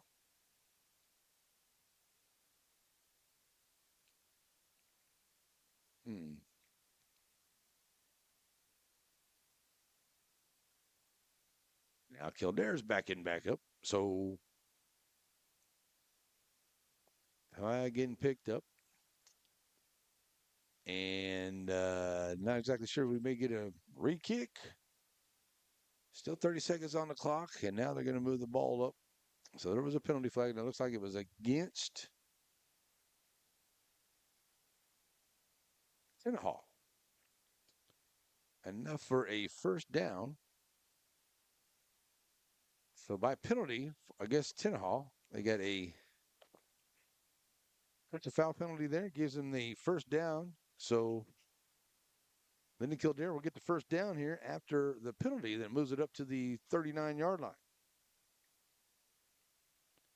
So the drive stays alive here for Linden-Kildare, the 39. Sailors back up under center. Going to hand out to Love. Love finding some room right there in the middle. And he's going to be met there once he gets to the second level of the defense. He'll take it up to the 44-yard line. Gain of 5. I don't know if we're going to get another playoff here before the end of the half, but that is coming up here. And down to 8 seconds, 7 seconds, and Kildare may just be content with letting this roll down here and being the end of the half. And that's the way it is going to go. It is the end of the half. It is the Tenaha Tigers on top, 35-0 over Linden-Kildare and the Tigers here tonight. So, okay, it is halftime, folks. We got a lot of things going on here this evening. I'm going to see if we can get the band performances out here for you as well. But we're going to get things rolling here just as soon as the referees get to the clock started. So I'll tell you what, man, it has been a good first half here for the Tenaha Tigers. There have been Linden-Kildare's had spots of brilliance and spots of times when they've done some things here this afternoon, but it's just been all Tenaha here tonight in Linden-Kildare, and I thought they had a good momentum going when they got it all the way down there to the 1. Next thing you know, it comes out and goes a 99-yard touchdown run the other way. So it's just been that kind of day here, so we're going to get ready to go to halftime. We got all kinds of great things coming up here for you after we get this clock started here. So we're just waiting on that and wait for the referee to get everybody off the field, and then we'll get it going. All right, so we got a game ball here. Yeah, we got a great interview and some things coming up. We'll also do our batter scoreboard. We'll give you some halftime stats and everything else that's been going on here to this ball game as well. So now they get the clock started and underway. Kildare's going to need more. Kildare's going to need more sparks the second half, Larry. There you go. Yeah, they're definitely going. They're definitely going to need that there too. They're going to be that, and we'll just have to see how it goes up to. But we may end up with a running clock once we hit the fourth quarter. I don't know. We'll see. But I like Linden-Kildare. They've still been sticking in there. They've been fighting every play. They haven't given up on anything. They haven't gotten any injuries on anybody. Well, one person went down out there, but I think everybody's going to be okay. But I tell you what, it's just been very good by Linden-Kildare and the fights that they've got in their team. I've been very proud of what they've been able to put out there. All right, so we're going to take a break here, folks. We'll come back and we'll give you some halftime stats. And then we'll move on in. We'll have our great interview coming up, and we'll see if we can get that interview with the homecoming queen as well. Stay with us, folks. It's halftime as the Tenaha Tigers lead at 35-0 here this evening over the Linden-Kildare Tigers. We'll be back. Aurora Concepts Primary Care Center and just behind it, Medical Specialist Center, is a team supervised by Dr. Jane Todd and led by Don Barnes. They're professionals. They provide good family care to everyone in the family. They're also your center for testing and vaccinations. When there's something wrong and you don't know what, call Aurora Concepts. Chef's Barbecue and Centers, open Tuesday through Friday, 10:30 to 5, and Saturdays, 10:30 to 2. Now, you can call in your order to Chef's Barbecue, you can come through the drive-thru, or bring the family down for a nice family dining experience for barbecue so good.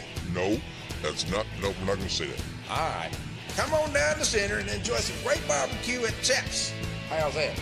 That's good, thank you. Barbecue so good, make you want to slap your mama. Boy, that's not on the script. I told you don't be saying that.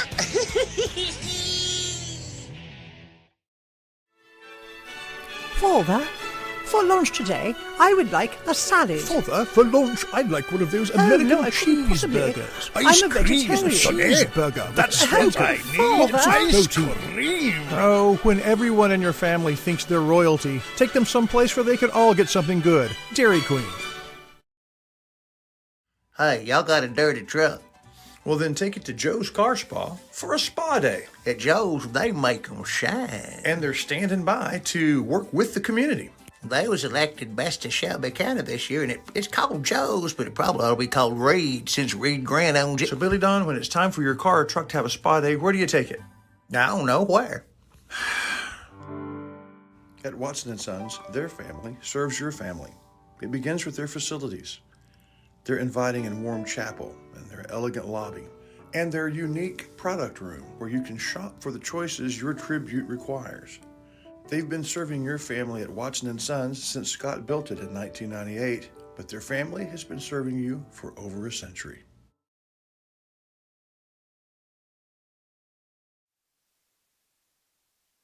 Alrighty, folks, we're back here. Let's get some halftime stats for you as we go through. Right now, 35-0 is the lead for the Tenaha Tigers over Linden-Kildare here. And let's go over the stats for you for For Kenny for Tenaha. He is a 7-11 for 128 yards. He's got 2 touchdowns passing. He's also run the ball 4 times for 26 yards on the night, so 36 yards on the night as well. And then Moore has 1 rush for minus 6 yards. The Tenaha Tigers are 5 penalties for 63, or 5 penalties, for 63 yards on the night. So far, they've got 10 first downs on the evening in their drives on the evening so far. And Kenny's done a good job spreading out. He's got 5 different receivers, get a couple of those guys twice through the night so far. So that's kind of where they've been. And all the scoring done so far here by the Tenaha Tigers has been through the air. And 3 touchdowns rushing, 3 touchdowns passing, and 1 touchdown rushing is what we've got here so far for the Tenaha Tigers. Over on the other side here, Sailors is 1 for 2 for a couple of yards there. Love, he's been running the ball very well. He's got 15 carries. He's only got 54 yards, but he's been running hard. He got 1 carry there by number 7. That is Turner. A couple of carries, I should say, by Turner. He's got 5 yards onto the night, and also 1 big carry by the big fullback. Stanley, he had a carry for 7 yards earlier into the ball game. They have only 5 first downs onto the night.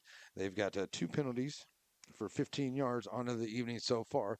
It's pretty much been the offense there. And the thing here for Linden-Kildare, they have been doing some really good job there. They've had a couple of great drives. They just been stalled, and they haven't been able to come back after that. And like I said, they had that 1 drive where they drove all the way down. They were down there on the 1-yard line, tried to push it in. Somehow it comes out, and Stokes comes out and takes it 99.5 yards for the touchdown on the other end. So that's kind of the way there it went there. All right, that's where we are for some halftime stats so far. We got the Linden-Kildare band as they are working it up out there, and they're performing here tonight. And we're going to take another break here, and we'll come back, and we'll get you our batter scoreboard and talk about all the games from yesterday and all the scores that were out there for those games in the area. So stay tuned for that, as it is halftime here in homecoming, as the Linden-Kildare Tigers trail the Tenaha Tigers right now by a score of 35-0. Wright Chrysler Dodge Jeep Ram in Center has the new and used vehicles that you're looking for. If your vehicle needs service, stop by WrightChryslerDodgeJeep.com and get your service appointment, and also shop online. Then come on down and let the guys make a great deal for you. And our knowledgeable staff will not let you leave without knowing everything about your new or used vehicle. Wright Chrysler Dodge Jeep Ram supports all the students of the Piney Woods.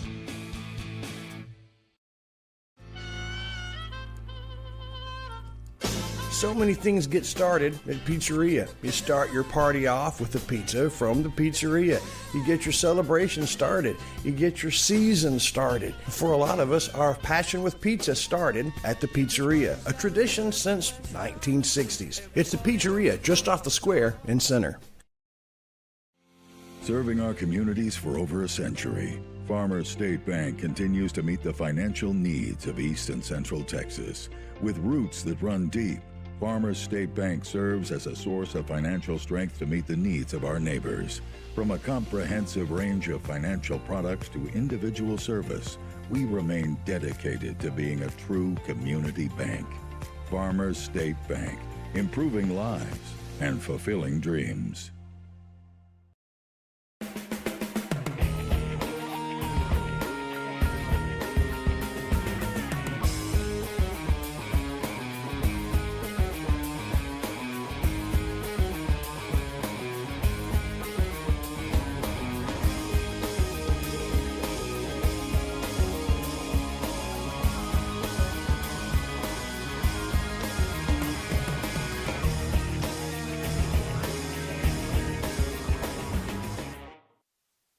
And welcome back here, folks, at Tenaha, as we enjoy the Linden-Kildare band and their performance out there on the field. Well, we got about 20 minutes left to go here. Tenaha up big here this afternoon. Let's get our batters scoreboard, because when your case matters, it's Batters. Batters Law Firm in Nacogdoches, in Center. They take care of you all the way down to Piney Woods. They can handle your case. Get with Batters Law Firm. They can act. So when the score matters, it's Batters. Let's go over the scores from yesterday. Let's check out the games over the last couple of days. Let's start off with the Henderson Lions. They get to win 62-6 over Gainesville, and it was Bullard, Brook Hill Guard. They win 49-20 over Price Carlisle. Overton gets to win 40-6 over Maud. Texarkana Liberty IU, they get to win over Boulder 24-27. Frankston loses to Scurry Rosser 56-48. It was a Elysian Fields with a 39-36 victory over Hawkins. ARP 46-20 over Sabine. Tatum continues to roll on 54-21 over West Rusk last night. Beckville stays undefeated 28-12 over Harleton. And what a big game last night. And both these teams, man, both good teams there in Mount Enterprise. They stay alive there as they get the 1-point win over Shelbyville last night. 36-35 coming right down to the end once again. Longview loses to Ruston, Louisiana 21-10. Great game down there in St. Augustine between West Sabine and St. Augustine. We covered that here on NetSN last night. If you didn't get to watch that game, I highly suggest you go back and rewatch it. What a great game it was. St. Augustine Wolves come out on top 28-26. The Lufkin Panthers beat Tyler last night 39-27. Van gets the win 28-14 over Sunnyvale. Center Rough Riders continue to roll on. They beat up Dangerfield 48-23. Kilgore gets the win over Texarkana Pleasant Grove 37-31. And how about those Garrison Bulldogs? They pulled off a big victory last night over Lovelady, 28-14. Gladewater loses to Spring Hill, 48-28. Palestine Westwood, they continue to roll on. They beat Hemphill, 63-15. Longville Pine Tree, they win it 30-27 over Hallsville. Palestine, they lose to Marshall 63-7. Alto Yellowjacks get the 41-7 victory over Winona. The Joaquin Rams lose their first game of the year. Grand Saline Indians beat them 64-19. Lindell gets the loss to Gilmer. Gilmer beats them by a point 37-36. Rusk loses to Troop 24-14. And a surprise to me, I kind of thought Carthage might win this, and I actually picked Chapel Hill to win this one. But Carthage gets a big win over Chapel Hill and the Bulldogs, 45-14.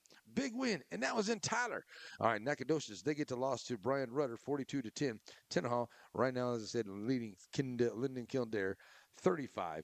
That is your batters scoreboard here from the games yesterday and today. All right, folks, we're going to listen. We got the Linden-Kildare band going right here, but we had a great interview and a great time here with Miss Stephanie Ellswick. She is with the good folks at the Happy Tales Adoption Center, which is now the animal shelter of Shelby County.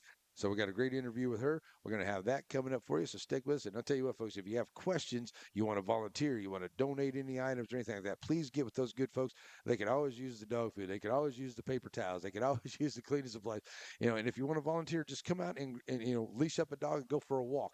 You can definitely do it. If you're actually thinking about maybe, adopting a dog or maybe fostering, please get with these good folks because they take care of the spaying and neutering for you. They take care of all the shots for you to get the dog. So it's a good program to have, and it's a great thing that we have here in Shelby County. So we got that interview coming up for you, folks. So we're going to play that for you, and then we'll get back here as we get ready for the second half. Right now, the Tenaha Tigers leading it big at homecoming here on the NetSN, and we'll be right back here. It's as easy as 1, 2, 3 to see why Blake Furniture is the top furniture company in East Texas. Get the lowest prices and discover our easy in-store financing and low payment plans. Plus, get the fastest delivery in East Texas. Get your credit pre-approved online at blakefurniture.com today. Shelby Savings Bank has a brand new look. They're proud of where they've been, where they came from starting in 1981, but now they're moving forward with locations all over East Texas to serve you. Will Lucas knows that he's standing on the backs of giants that had a vision for the financial future of Shelby County. And he and his staff are taking that future into new directions with things like mobile deposits. It's the same bank, new look. Shelby Savings Bank, member FDIC, equal housing lender. Batters Law Firm is your first choice in personal injury law. Jeff Batters and his staff lead the way in the area with Best of Nacogdoches and Best of Lufkin votes over the last several years. If your case matters, it's got to be Batters. Struggling with mobility, chronic pain, work, or sports injury? At Azalea Orthopedics, our team of highly trained physicians specialize in complete orthopedic care, pain management, sports medicine, physical medicine, and rehabilitation.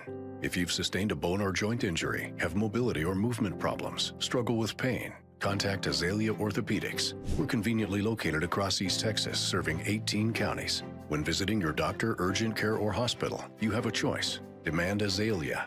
At Azalea Orthopedics, your health is our priority. Hey, y'all got a dirty truck. Well, then take it to Joe's Car Spa for a spa day. At Joe's, they make them shine. And they're standing by to work with the community. They was elected best of Shelby County this year, and it's called Joe's, but it probably ought to be called Reed since Reed Grant owns it. So, Billy Don, when it's time for your car or truck to have a spa day, where do you take it? I don't know where. Good evening, fans. Welcome here to our Farmer State Bank halftime. And our halftime interview this week is with Miss Stephanie Ellswick. She is the big administrative person there for Happy Tales Adoption Center. And Miss Ellswick, thank you so much for being here. And how you doing? My pleasure. Thank you for asking me to be here.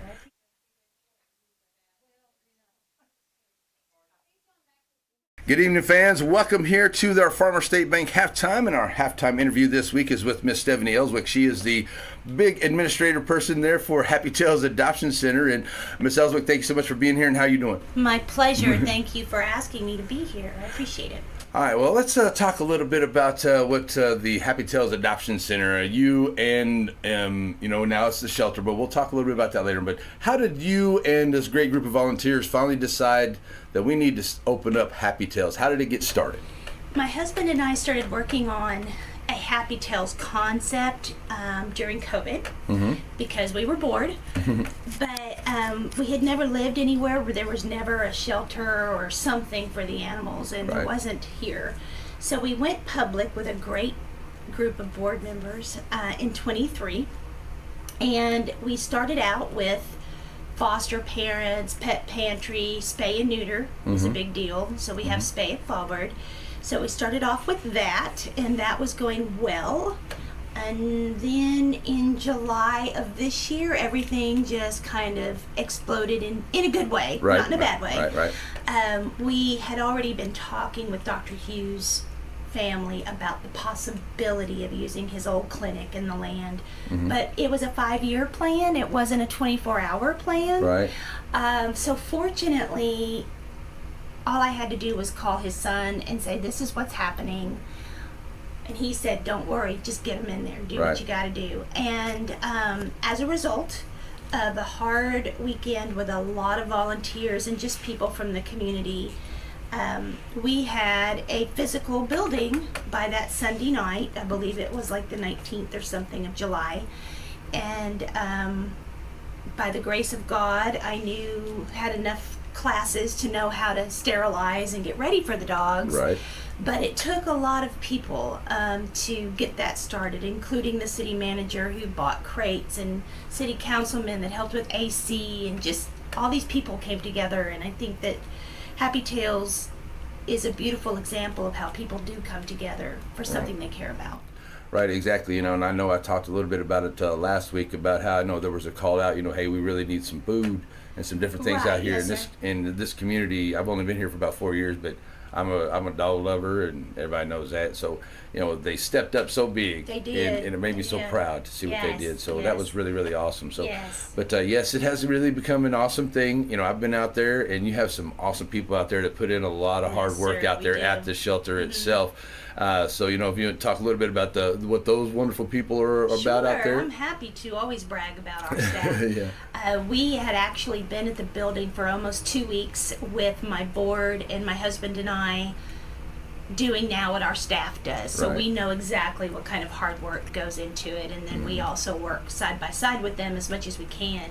Annika Blois is our shelter manager per se. She runs the operations of the building, and so she'll let us know if something's broken, or we talk about what openings we have and all those fun things. So she is over there trying to figure out who goes where, all the four-legged critters. And then Kelsey Hairgrove is our part-time person, and I hesitate to say part-time because she works her bottom off. They both do. For those that haven't been out there, which is probably most of you, people don't realize how physical it is. It's a very physical job taking care of all the animals, especially when it's 100 degrees outside. So it's worth it. Don't get me wrong, but it's a lot, and they all have their own personalities, and so you have that, and we have a lot of puppies, and so puppies are very messy. But we're also happy because Annika has the ability to work with our fosters and give the booster shots. And if an animal hasn't been old enough when they're adopted out to get their first shots, they can come back and we can give those shots. And we do dewormer and all those other wonderful things. We work with Dr. Josanne regarding spay and neuter and rabies. So we work very closely with him, and Dr. Rock as well. And again, The staff, Kelsey and Annika, they literally came out of nowhere. I really don't know. Right. What, I Just guess good God people that just wanted to dropped help them and in say, my hey, there you lap. are, right? Yeah. And we've had our ups and downs. It's only been 7 weeks, maybe 2 months, and 2 of those weeks we didn't have staff, and so wore out our volunteers. Right. But everybody's back at it, and it's not for everyone, but we really, really encourage folks to not only come visit us at our events, but don't think that you can't help. If you are physically unable to help, Right. there's so many other volunteer opportunities people can do that just let us know if you want to help, and we'll put you to work. Right, definitely. Yeah, because I went out there and I asked her, I said, look, Annika, I said, I like to walk.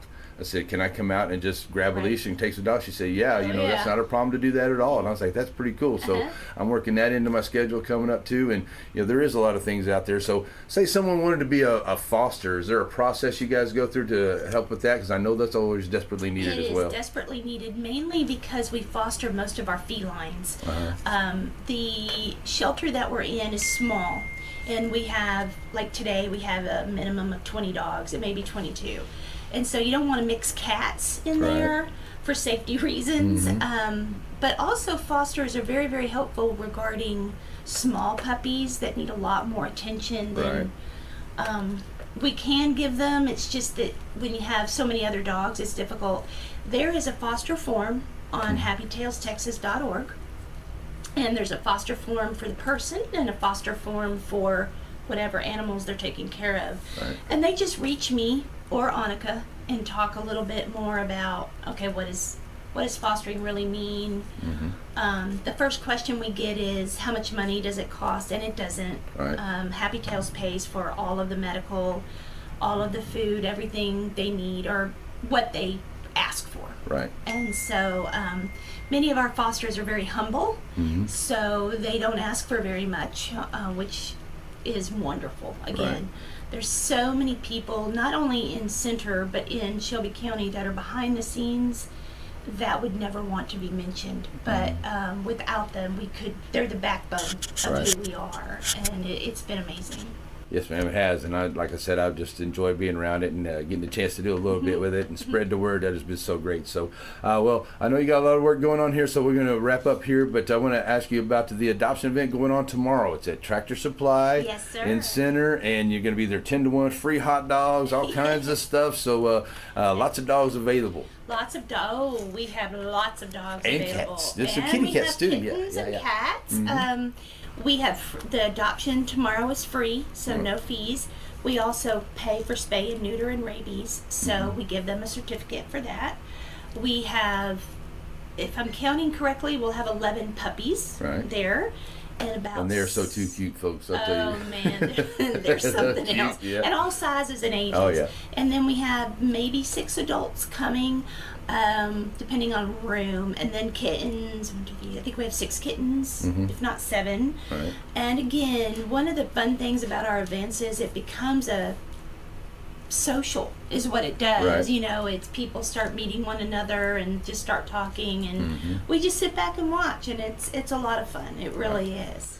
It definitely is going to be that. So we encourage everyone to go out, even if you're maybe just thinking about it, or something like that. Come out, find out some information. Come out and ask questions and things like that. Be a part of 10 to 1 Tractor Supply tomorrow, and Center for the adoption event. So, Ms. Ellsworth, thank you, and for what you and your volunteers and everybody does. We can't thank you enough here in our community. I can guarantee you that. And we hope that we can continue to do more and just continue to make this a great place for everybody here. For sure. Thank you so much. We appreciate it. The second half is on the way on our Farmer State Bank halftime show, rolling on here on NetSN. The rich tradition of Farmer State Bank. In 1904, a handful of investors put up $25,000. From that initial investment, imagine the generations of lives that have been touched by Farmer State Bank.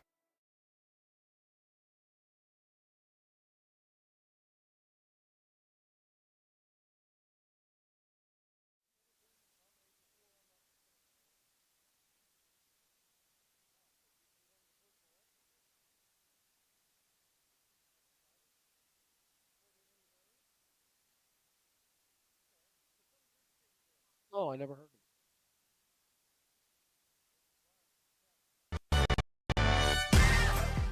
You're watching a Watlington Shires Pierce production of the Piney Woods Game of the Week here on YouTube at NetSN.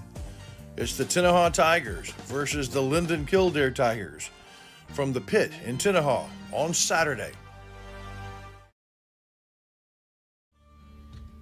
At Hope Community Medicine, they believe that more than medicine is needed when providing quality care for their patients.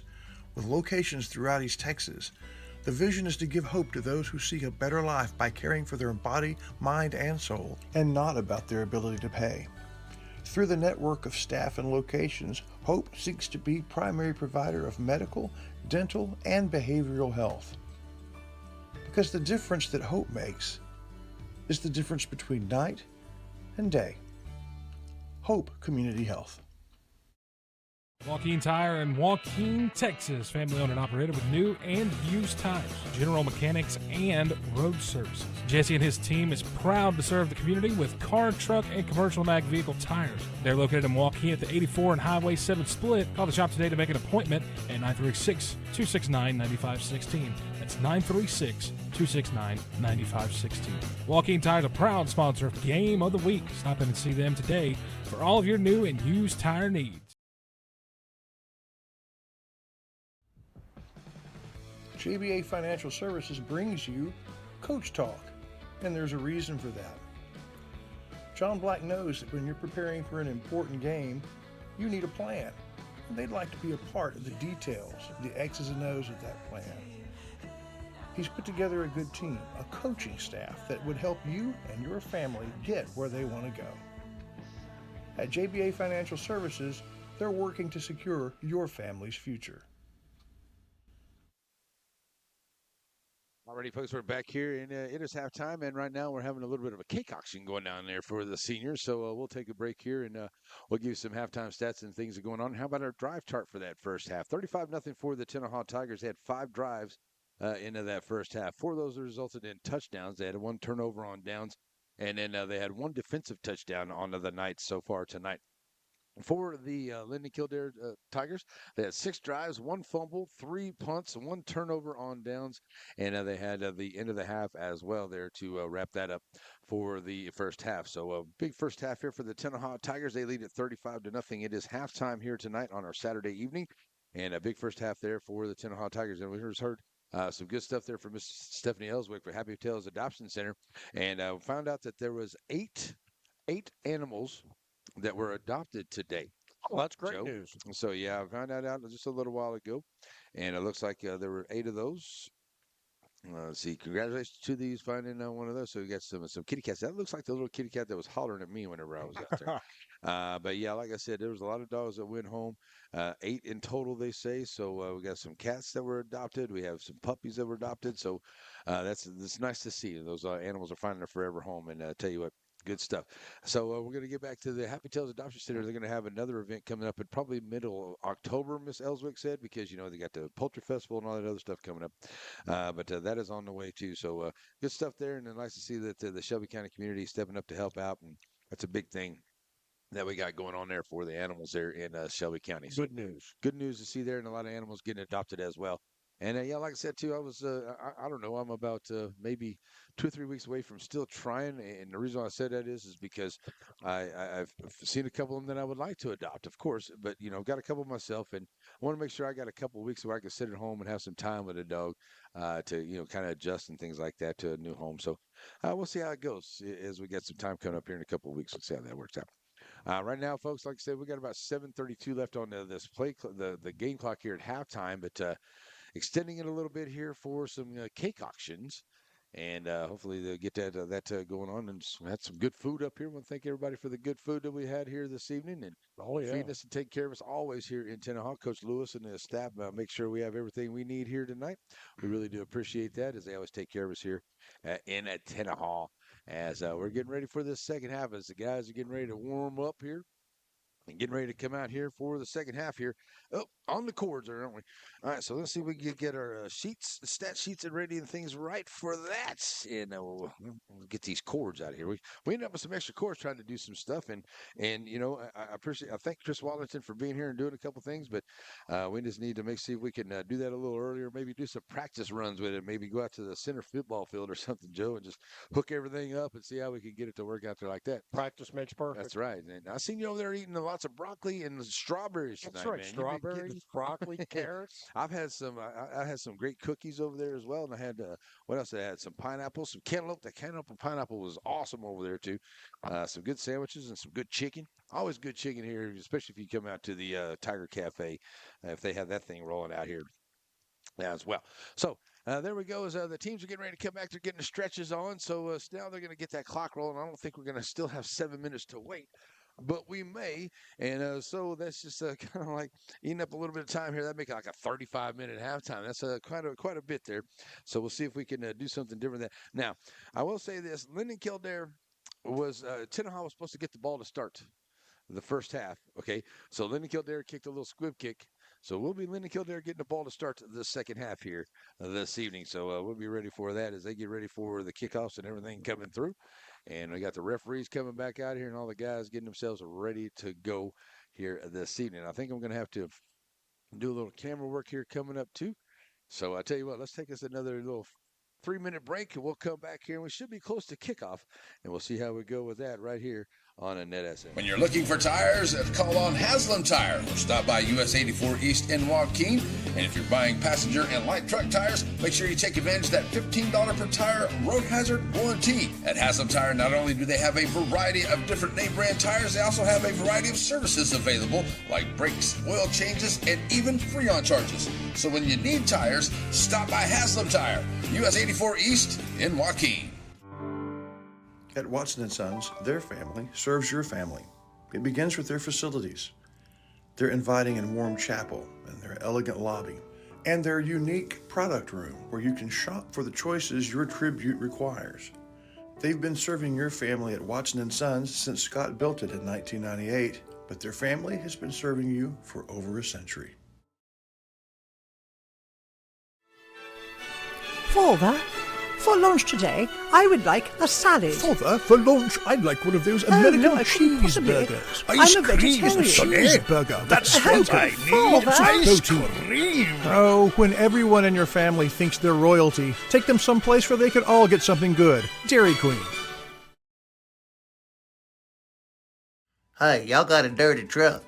Well, then take it to Joe's Car Spa for a spa day. At Joe's, they make 'em shine.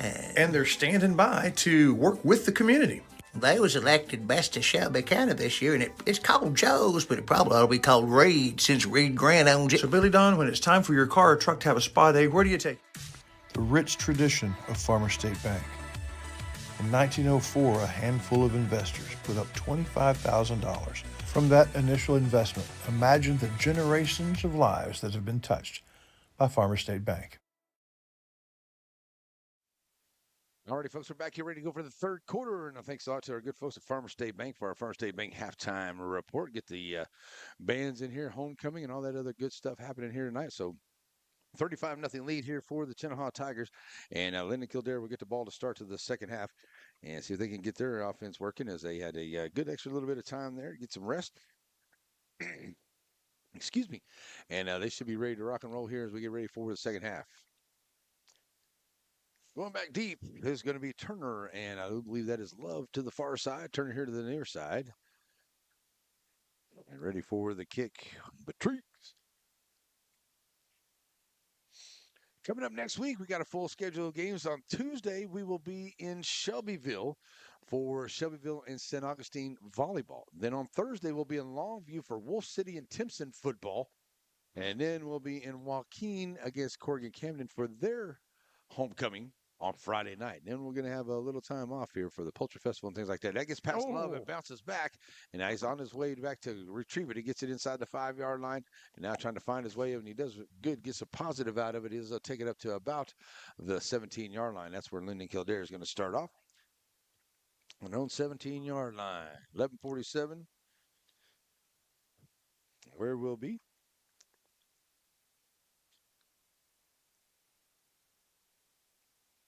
Kildare will come out here first down and 10. Quarterback Sailors.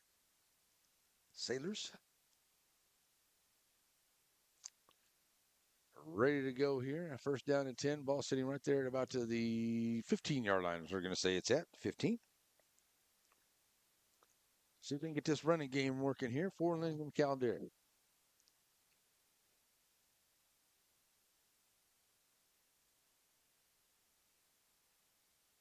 Back to I formation for Kildare. Love in the backfield. He's going to take the handoff here, follow his fullback through, and he'll get back to the line of scrimmage. No gain on the play.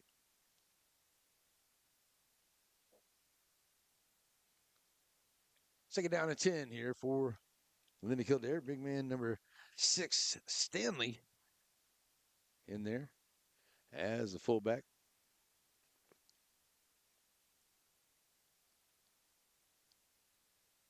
So 10:39 to go here as we're rolling right along this third quarter, just getting underway here. And Linden-Kildare has done this quite a bit here. They'll take it all the way down there, and they'll get down to about 5 or 6 seconds. They'll come to the line, and they'll snap it up. And back to that jumbo formation here for them. And that is where they've got some positive yardage on that. And this time, Soller's going to carry himself, try to find some room over to that far side, still taking defenders with him. And getting that big push from behind. And they'll take it above the 20-yard line to the 22 for a gain of 7. 17 carries, 61 yards for Love on the afternoon. And I'll bring up we're going to get a penalty flag there, did we? No, we didn't get a penalty flag. Okay, they just haven't moved the stick. Okay, there we go. I thought maybe they were holding off for a penalty. All right, so it takes up to a third down and about 5 here. We'll call it a long 4. We'll call it right at 5 here for Linden-Kildare. Ball sitting right there at the 22-yard line. 7-yard pickup by Love on that run. If they could just keep that up and just keep that power run game, when they might be able to get on down the field, it might take them a little while, but they could truck their way down there. Here's Stanley going to take nice it up. Run through. The big fullback's going to take it up to the 30-yard line for a first down for Linden-Kildare. And take it up to the 30. Well, my word's getting away from me. 8 yards on that one. He's got 15 yards on 2 carries so far. That's another first down here for the Tigers of Kildare. Ray Jones first down. Keeping that clock rolling, and that's what they want to do. They just want to ground and pound it right here. And I think that's the best thing they can do, just keep working on that ground and pound game. And if they get the chance to sneak one there across the middle, they can. And it's just got to make sure that this ground game is working for them. Going to hand off once again to Stanley, the big fullback. Reminded me of Juszczyk from the 49ers, taking it up to about the 34-yard line. He'll pick up 4 more. Second down and about 6. Kildare coming to the line quick, going to hand it off, trying to push it up. They're going to get a penalty flag here on this side. And we'll see what they call there. It gets close to the first down marker there, but it is a penalty flag here on this side of things. Looks like they had some momentum, and they ended up getting pushed backwards. Yeah, lost a yard there too, but it's got a penalty flag. Thought maybe it might be an offsides. And it's enough for a first down. I think there was a penalty there, but they're going to say it's enough for a first down. That might have been against Tenaha, but they're going to give them the first down up to the 39-yard line on a 5-yard run. So that'll bring up a first down for Linden-Kildare. They're now at 8 as they get a good drive going once again. They did this earlier in that first half. Just end up getting it knocked away and turn it up being a touchdown the other way. So see if they can hang on to it this time. Sailor up under center. He's going to pitch off to the far side. Turning the corner over there. Picking up a few on the pitch. And that's Love picking up a couple more up to the 41. Kildare looks a little fresher since they've had all that time to rest during halftime. Second down and 8. Yeah, it took a good 30-minute halftime there. Got some rest in, got some fluids, and a nice warm evening here in Tenaha. And taking a lot of time off the clock. Like I said, they started off here 11:47. Now they're almost 5 minutes off the clock already, and they've only moved the ball about 25, 26 yards. But good sustained drive here by Linden-Kildare. See if they can put some points on the board. This time into shotgun. And going to hand off to Love. Try to find some room up the middle there. He'll get a yard up to the 43. That's a 42.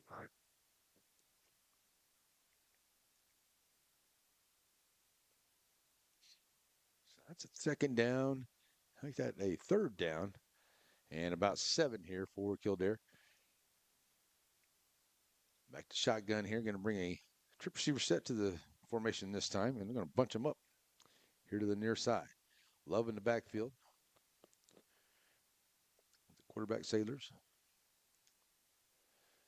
Shotgun here for Kildare. I look to drop it off out here, and they got his man, but being pursued very well. What a play there by the Tenaha Tigers. That looked like it was Kenny right there to be onto that stop and make this play, but they make the catch, but it's going to be behind the line there. It's going to be a loss onto the play, and a great play there by Kenny.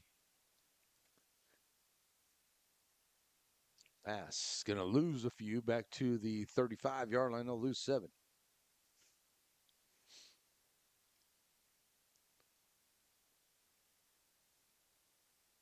So lose 7 makes that a 4th down and long here for the Tigers. And they're going to bring George in for the kick.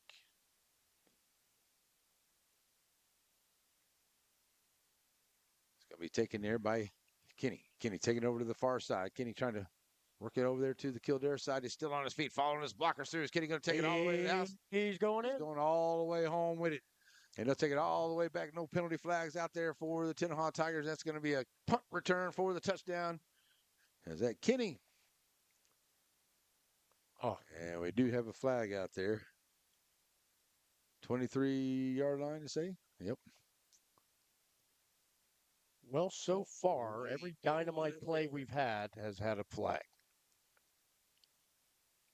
Big flag over there. That's usually right there where you're going to get a block in the back, maybe a hold down around that area right there. So it looks like it's definitely going to be first down 10 here for Tenaha. Or they're going to say that was against Kildare. And it looks like they're talking to Coach Birdsong like it's against Kildare. So it may allow the touchdown to stand. And we'll see what they decide to do. Is it going to be out of bounds down there? Or, all right, here we go. Referee with the call. Touchdown is good. So there's a big touchdown run on the kickoff return. And we're going to get unsportsmanlike conduct against Tenaha. And so it'll be onto the kickoff. So another 15-yarder here against the Tigers. And it'll come out here onto the kickoff as you get ready for the extra point to make it a 41 now, trying to make it 42. Here in the third on a punt return for the kickoff, or punt return for the touchdown there by Kenny. And we're going to get a stop here before that snap.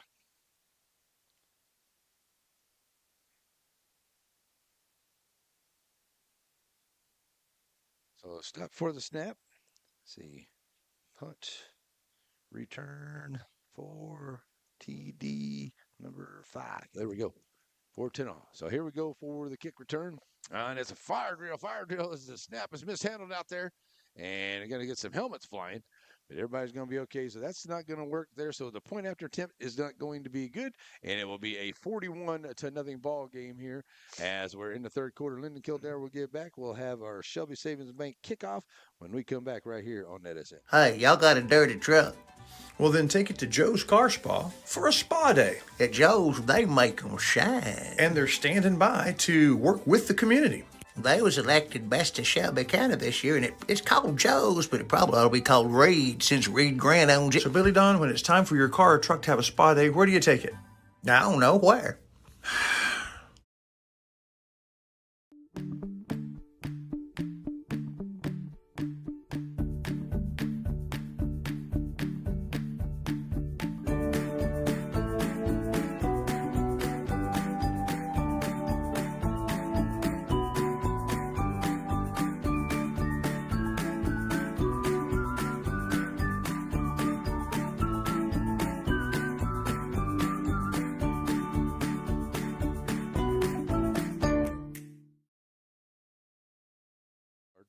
There we go.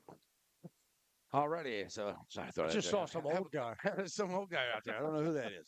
There we go. So they'll have a little fun here tonight as the kickoff coming, and after the 15-yard penalty, it's going to be a good field position here. As that's going to be Turner grabbing it there at about the 15, 20, or about the 20-yard line, I should say. Take it upfield, and nice return up to about to the 40 to the 41. So Kildare will take over right there after the punt return for the kick, and the 2-point or the extra point, no good, and it is now 41-0 here as we're getting close to the end of the third quarter. And Linden-Kildare will get it back. They'll have it after a good return at their own 41-yard line by Lewis. And they'll get it with a buck and a half left to go here in the third.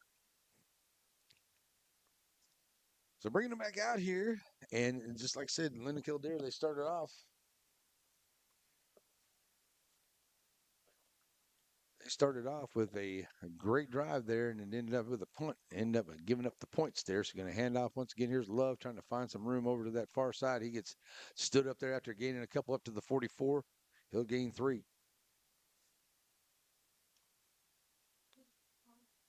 67 yards onto the night there for a Love. He's been the workhorse here for Linden-Kildare. And second down there after picking up a few up to the 44-yard line. Second down and 8, long 7 for Kildare and the Tigers. Rolling that clock here. Just 39 seconds left. Yeah, the clock rolled really quick here into the third quarter, and they're going to let it roll down here, and they'll snap it right before the end of the play clock. So 5 seconds, they'll come up here, and they'll snap it right about 2. Saunders and under center, handing off to the fullback, first man through, pushing the pile. He'll take it above the 45-yard line to about to the 46 for a gain of 2. Kildare's line still making a good effort. Yeah, Stanley out there getting a couple of yards there. Yeah, they are. They're pushing that line out there, trying to keep everybody, give their running back, give their offense an opportunity. And we have an injured player out here on the Linden-Kildare side.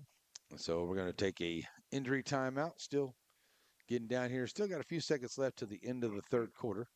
So we're going to go ahead and let that be the end of the third quarter, they're saying. So with just a few seconds left. So that's the end of the third quarter. So at the end of the third quarter, it is a 41-0 ball game. And Joe, you got some reading material there we got to get to, don't we?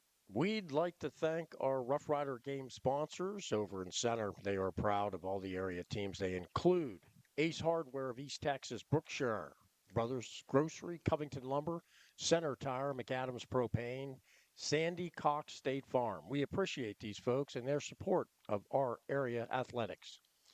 That's right. That's right. All these wonderful people help make these broadcasts possible. The ones we get the chance to do here. And like I said, next week we got a full slate of games coming up as well. And we talked a little bit a while ago. It's volleyball in Shelbyville, St. Augustine and Shelbyville. As the district gets underway there, not only in football season this next week or so, but also in the volleyball season as well. So we got a Tenaha player down there. So we got a game midweek. Well, on Tuesday, I always do a Tuesday night volleyball game. Okay. So it'll be Tuesday night volleyball in Shelbyville and St. Augustine. And then Thursday, there's a Thursday night game. It'll be in Longview with Timpson and Wolf City. That's going to be a great football game right there. We'll be there for that one. And then we'll make our way over to Joaquin on Friday night for their homecoming against Corrigan-Camden. And then we'll have a matchup on that Tuesday. But then we won't have a football game on the 4th of that week for the Poultry Fest. And then we'll get back to it the week after. So a little time off coming up and be nice. Take a break for a week or two before we get into the meat of the season, because once we get to that, and then another thing here, what I like here in Tenaha, we're going to come back here just after Christmas. They have one of the best and most prolific basketball tournaments in the area. We're going to be here to cover that. At least the second and third day. We're hoping to get all of it done, but right now, at least the second and third day, we talked to Coach Lewis and get us all hooked up for that. So we're looking forward to it. All right, so here we go into the start of the fourth quarter as Solers comes up under center. I'm going to pitch it out here to Love. Love trying to turn that corner there, but quick to the edge is those Tenaha Tigers. They're going to shut that down there at about the 45-yard and maybe lose a yard.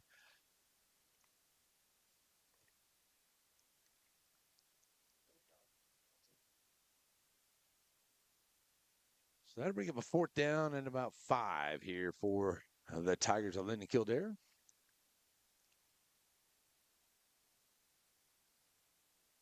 They decide to do. They're going to go ahead and punt this one for Dew. And who else is over there? Is that for Dew and Cook? Will be back deep for the Tenaha Tigers.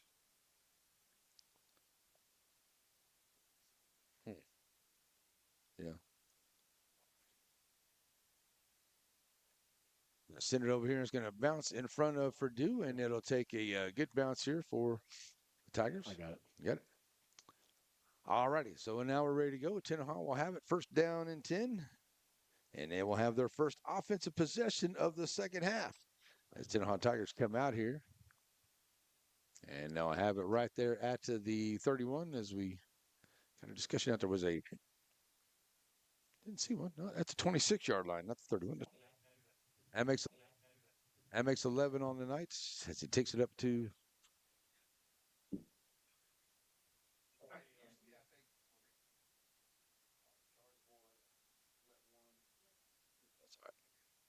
First down for the Tigers. That clock rolling down close to 9 minutes to go.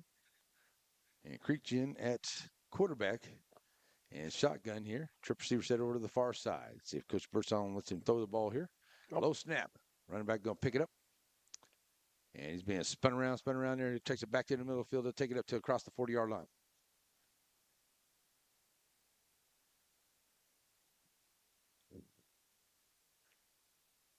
Picking up 2 yards on that one, making it a second down and 8 for the Tigers.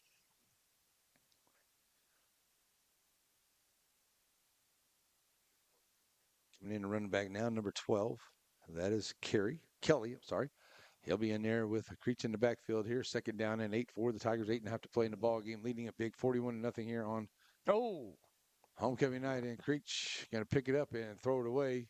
And nobody there. They got a couple low snaps here on both sides of the ball tonight. You know, those centers, they try to reach that defender across the line there. Sometimes they get that snap out of whack. So got to make sure you make that snap first. That's the most important part there for the center. That's hard to do. Try to get that reach block. But, you know, sometimes you just got to make sure you do that first. I'd rather get beat a little bit than mess up the snap right there as a center. So here we go. Creech back in. Kelly, number 12. To his left side. Got to give it to Kelly here. Kelly trying to find some room. And he'll be met there at about the 40, 41-yard line. Good play there by Kildare, bringing up a 4th down. So 7.5 to go. Coach Birdsong's going to leave his team out there. Kildare stepping it up a notch in defense, it seems. Yeah, unless they just had a few good plays. Get some good plays going on here for Kildare. And now we're going to get a punt situation, I do believe. Coach Birdsong and his team, so we're going to send them out there and going to get a punt. And Kildare will get it back with about 7 minutes left to play. They decide to send somebody back deep for the Tigers. Looks like they're going to bring it, try to block the punt maybe. They're going to get some more protection in here. That's going to be, got a player running in. You can't, got to be wise that your player's running in there. You don't have all your personnel out there. So now we're going to have to call a timeout. And so it's right at 7 minutes left to play into this ball game. We got a timeout here as we get ready for the punt. It's coming up.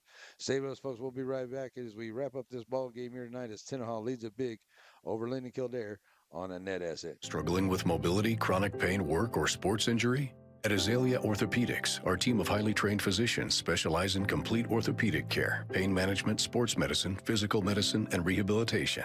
If you've sustained a bone or joint injury, have mobility or movement problems, struggle with pain, contact Azalea Orthopedics. We're conveniently located across East Texas, serving 18 counties. When visiting your doctor, urgent care, or hospital, you have a choice. Demand Azalea. At Azalea Orthopedics, your health is our priority. Chef's Barbecue and Centers, open Tuesday through Friday, 10:30 to 5, and Saturdays, 10:30 to 2. Now, you can call in your order to Chef's Barbecue. You can come through the drive-thru or bring the family down for a nice family dining experience for barbecue so good. No, that's not, no, we're not going to say that. All right. Come on down the center and enjoy some great barbecue at Chef's. How's that? That's good, thanks. Barbecue so good, make you want to slap your mama. Boy, that's not on the script. I told you don't be saying that. All righty, we're back here after the timeout, and right now in the second quarter, Tennessee's up on top of Oklahoma, 12-3. Could be a good one right there. Oh, there's a block by Kildare. They do get their hands on it and block the punt. What a block of the punt there by, look like George, number 69, who might have got his big paws on that one as he broke through. And nope, that's going to be, it is number 69, George. He got in there and got his hands on it, so it's going to be, the punt is blocked.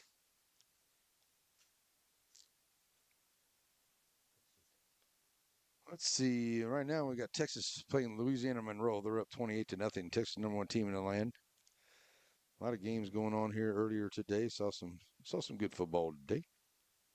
Georgia got the win barely, hanging on to beat Kentucky 13-12. That was a good ball game right there. All right, so here we go. Linden-Kildare after the block punt. They'll get it with 6.5 to go in this ball game. Looking to put some points on the board.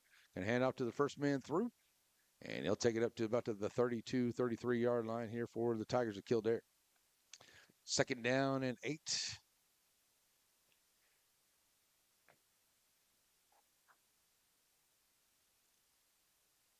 Second down and 8 here on the play for the Tigers. As I said, just running that clock all the way down and possibly can get it down to about 5.5 to go here before they snap the ball on the 2nd down and long. Still an opportunity to put it in the end zone. They've got some good running plays here. They just kind of get stalled out and see if they can put enough of them together to get it in the end zone here. Put some points on the board because get that goose egg off the board. That's the goal here right now. I'm going to give it to Love. Love taking it up close to the 30 down to the 32.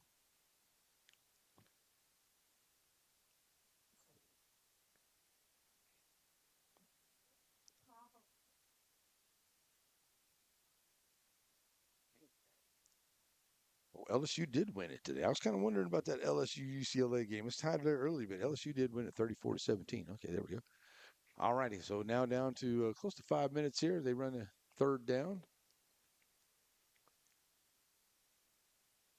Might be under 5 when they snap the ball here for Coach Hogan's squad. Not in any hurry. Love and Stanley in the backfield I formation for Saunders.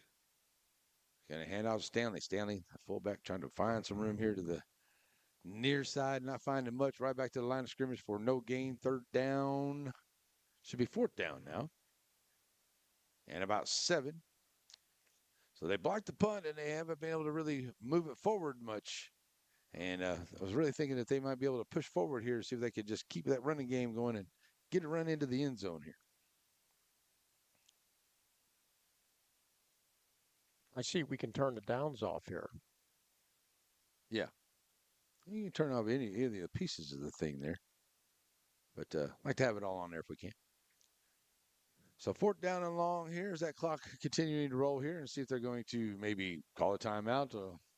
They are going to call a timeout here with right at 4 minutes left to play into the ball game here. So with a timeout, we'll leave it right here and talk about some of the great things going on here for NetSN. We'd like to invite everyone to get our app. Just it's free to download, Apple or Android. You go get it there. It's just a NetSN app. And we have pick'ems. We have forums. We have all kinds of different things that you can check out. You can keep up with your favorite teams and scores. If you got a team or something you maybe want us to cover one week or something like that, because we cover not only here in the Piney Woods area and center for the guys with Chris Waddington, but I cover a lot of games here in the Piney Woods area. But we have some guys over towards the Tyler area. We cover Brook Hill. We cover the Rush teams. We cover ARP and Troop and just a bunch of different ones like that out there too. So we're just not one specific. We kind of move it around over there. So covering a lot of teams. I know that Price Carlisle's getting some good coverage this year as well too. So we really enjoy being part of that. And so check us out on NetSN via subscriber and check out our app and get in on the football pick'ems. I haven't had too many very good weeks on the football pick'ems here for the high school pick'ems here lately. I don't know. Whew, it's been some crazy games. But I'm loving every minute of it. All right, 4th down and long, and Kildare's going to go for it. They're going to start the clock.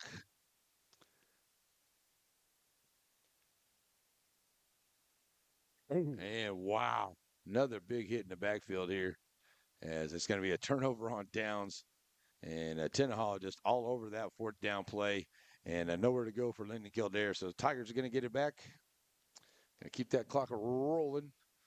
And when we come up here, we'll have a short Aurora Concepts post-game show. We'll give you some halftime or some final game stats and wrap things up here and get you ready for next week as we'll head on back to town. And I thought maybe I might be a little hungry, but nah. Maybe go home and have a snack. I think I ate pretty good today. I think I ate really good today myself. See if I can sneak one of those cookies out of here before I get those are pretty popular. Yeah, those oatmeal raisin with raspberries in them, I think. And man, I tell you what. I didn't try one of those. Those are good. All right, so here we go. Tenaha waiting to come out here for the 1st down play. That clock going to roll there, getting down to 3 minutes to go. No hurry by Coach Birdsong. You can basically just come out here and just take the first play and just run it around out there and just sit on it. And before too long, get yourself in there to victory formation. That's it. So Creech is going to come out here and be the quarterback once again. Now, would you pull the quarterback? Well, they did. They got their second street quarterback. Oh, they do? Okay. Clayton Creech is in there now at second street quarterback. Going to get him some time in there. Got the second string in there. So good to see those guys get some time out here on homecoming in front of the crowd. That's right. And get them some time out there on the field. Another good little run here. I think that was number 22 there. Like I said, I didn't have a number for number 22. Didn't have a name there. I apologize, folks. But he gets another good run there. He's got a good little solid run going on here tonight already. As he's picked up about like 10 or 12 yards so far on a few carries. So good job. Went back set here for Creech in the offense. Less than 2 minutes to go. Get the man off the field there. So no penalty. Always run the right corner. Nice job. Run around the edge. And turn the corner. Going to be enough for a first down for, I think they're saying Marsh, if I'm hearing the PA announcer right, folks. I think that is right, number 22, Marsh, with a big run right there. And he gets around that corner there. Should be enough for another first down for the Wolves. We got some more cramping going on here. And another one of the Wolf players. If ever in doubt, if ever in doubt as to how to pronounce the player's name, always listen. Yeah, to the home announcer. I didn't have his name on the sheet, and I was trying to listen to her to figure out exactly what it was, so I didn't get it wrong. Best way to do it. That's right. So we got a timeout here as we got some more cramping going on here onto the field for the Tenaha Tigers. It looks like they're going to get their first win of the year. Linden-Kildare is going to drop this one here to go to 0-4. But what a good game here for Tenaha. They needed this one as they get ready to roll into the next part of the season. Districts are coming up. Let's see if I can get this up here real quick. We'll find out exactly where Tenaha is going to be coming up over the next week or two as they get ready for the season coming up. And like I said, we got a more cramping going on. There's been some cramping going on. It's been a pretty warm evening out here tonight too, folks. So, and see if I get the team here for 10. We'll bring them up. All right. So they got Linden-Kildare now. They don't have a very easy schedule coming up next week. Lovelady coming to town. Lovelady, who just got beat by Garrison last night, is coming to town here. So Lovelady and Tenaha next Friday night. That's going to be a big game. Then they make their way over to Overton on the 3rd. Then Alto comes to town. Then they're over to Mount Enterprise. Cushing, I believe, is when we're going to be back here on October the 25th. Cushing and Tenaha, I do believe, is that game we have scheduled. And then they'll wrap up with Grapeland. So just getting ready for it here. But getting this win here, it's going to be good. And good motivation is they got a tough Lovelady squad coming in here next week. So we'll see how the Tenaha Tigers are able to pull that out. Getting around. All right, so once again, got that cramping going on. Good to get the big man to come off the field here with about $1.50 left to play in the ball game. We're going to wrap this up. And I tell you, that's one thing I do like about the Tenaha Tigers. They have a very good-sized offensive line. And if they keep those guys healthy and get them working, I think they can really do a lot of damage with their running game. So a first down here after the injury timeout, and everybody leaving the field under their own power, thank goodness. Everybody's going to be good to go. So with 1:39 here, basically just sitting on a ball. Victory formation is just fine at this point with 1:39 left to play. And a couple timeouts, but I don't think Kildare's going to use those. So we'll see how it comes out. Coming in here for the Tigers, Sparks, number 11. He'll come in with the play, and he'll go to the far side of the formation. Rolling that clock here, so 16 seconds on the play clock. It'll be about 1:20 on the clock once they snap it. And really, like I said, victory formation would be just fine right here for Tenaha. See what they decide to They do. started the clock before the ball was. Well, yeah, they started it way up there for it. So they're going to hand off to Marsh once again. He's going to be hitting the backfield there. He'll get back to the line of scrimmage. Good play there by the Kildare defense. And back to the 45-yard lines where he's going to stay for a second down after no gain. We'll get down to a minute to go. And they may have to snap it one more time to wrap this one up. But it looks like it's going to be a victory here for the Tenaha Tigers. They came out here and they get it a 41-0 win tonight over Linden-Kildare and the Tigers of Linden-Kildare. So the clock going to roll.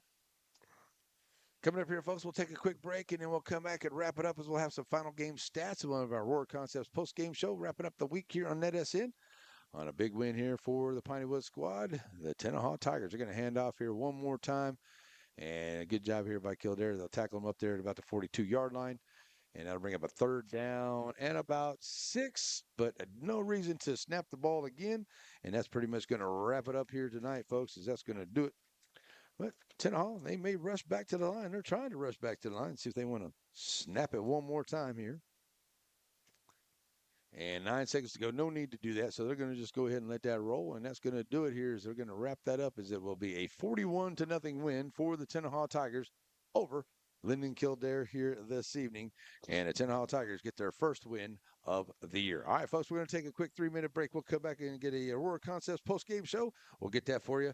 And we'll be right back here to wrap it up here. Tenaha wins it big here on the NetSN.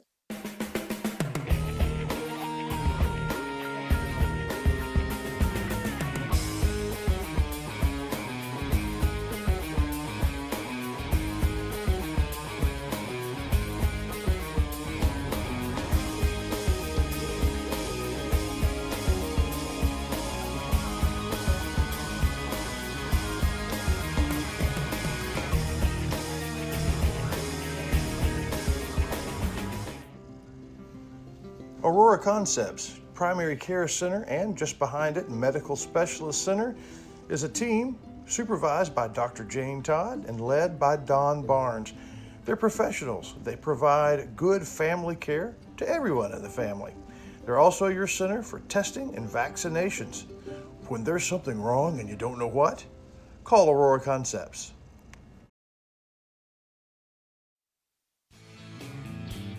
Wright Chrysler Dodge Jeep Ram in Center has the new and used vehicles that you're looking for. If your vehicle needs service, stop by WrightChryslerDodgeJeep.com and get your service appointment, and also shop online. Then come on down and let the guys make a great deal for you. And our knowledgeable staff will not let you leave without knowing everything about your new or used vehicle. Wright Chrysler Dodge Jeep Ram supports all the students of the Piney Woods. Struggling with mobility, chronic pain, work, or sports injury? At Azalea Orthopedics, our team of highly trained physicians specialize in complete orthopedic care, pain management, sports medicine, physical medicine, and rehabilitation. If you've sustained a bone or joint injury, have mobility or movement problems, struggle with pain, contact Azalea Orthopedics. We're conveniently located across East Texas, serving 18 counties. When visiting your doctor, urgent care, or hospital, you have a choice. Demand Azalea. At Azalea Orthopedics, your health is our priority. Alrighty, folks, we're back here to wrap this up. And our play of the game, our Dairy Queen play of the game. Oh, man, I tell you what, there's a bunch of them out there for Tenaha tonight, Joe. But I think our play of the game. What are you thinking, Larry? Probably that big run there by Kenny. It was about 50-something yards on the punt return. Yeah. That was pretty good. You know, got in there too. That's a good one there. But we had a couple big runs out there as well. But I like that. And if I could pick a player of the game, you know, I could say Kenny as well. I could also you say said his name a lot today. Said his name a lot. But I also really think that the defense, and especially the defensive front for the Tenaha Tigers, I think is my player of the game here. They did a really good job. Shut down Linden-Kildare. They gave up less than 100 yards rushing, no passing yards on the night. So to the defense of Tenaha, you guys are my player of the game here. You do have a softness in your heart for the line, don't you? I do. I definitely do. I definitely do that. Kenny, he did himself a great night. 7-11, 128 yards, couple touchdowns. He ran the ball for 36 yards, 4 carries. Didn't have to do a whole lot out there. They had a lot of quick scoring drives, and their defense played phenomenal here tonight. So that's going to wrap it up for our Aurora Concepts post-game show. We got to get out of here, folks. And a great Saturday. Thank you so much for joining us. We'll be back on Tuesday night for our next broadcast. Have a wonderful and awesome and blessed night, everybody. God bless you all. We'll see you next time here on a NetSN. The proceeding was a presentation of Watlington, Shires, and Pierce Productions. We hope you have an awesome and blessed night. God bless America. God bless our troops. And God bless each and every one of you.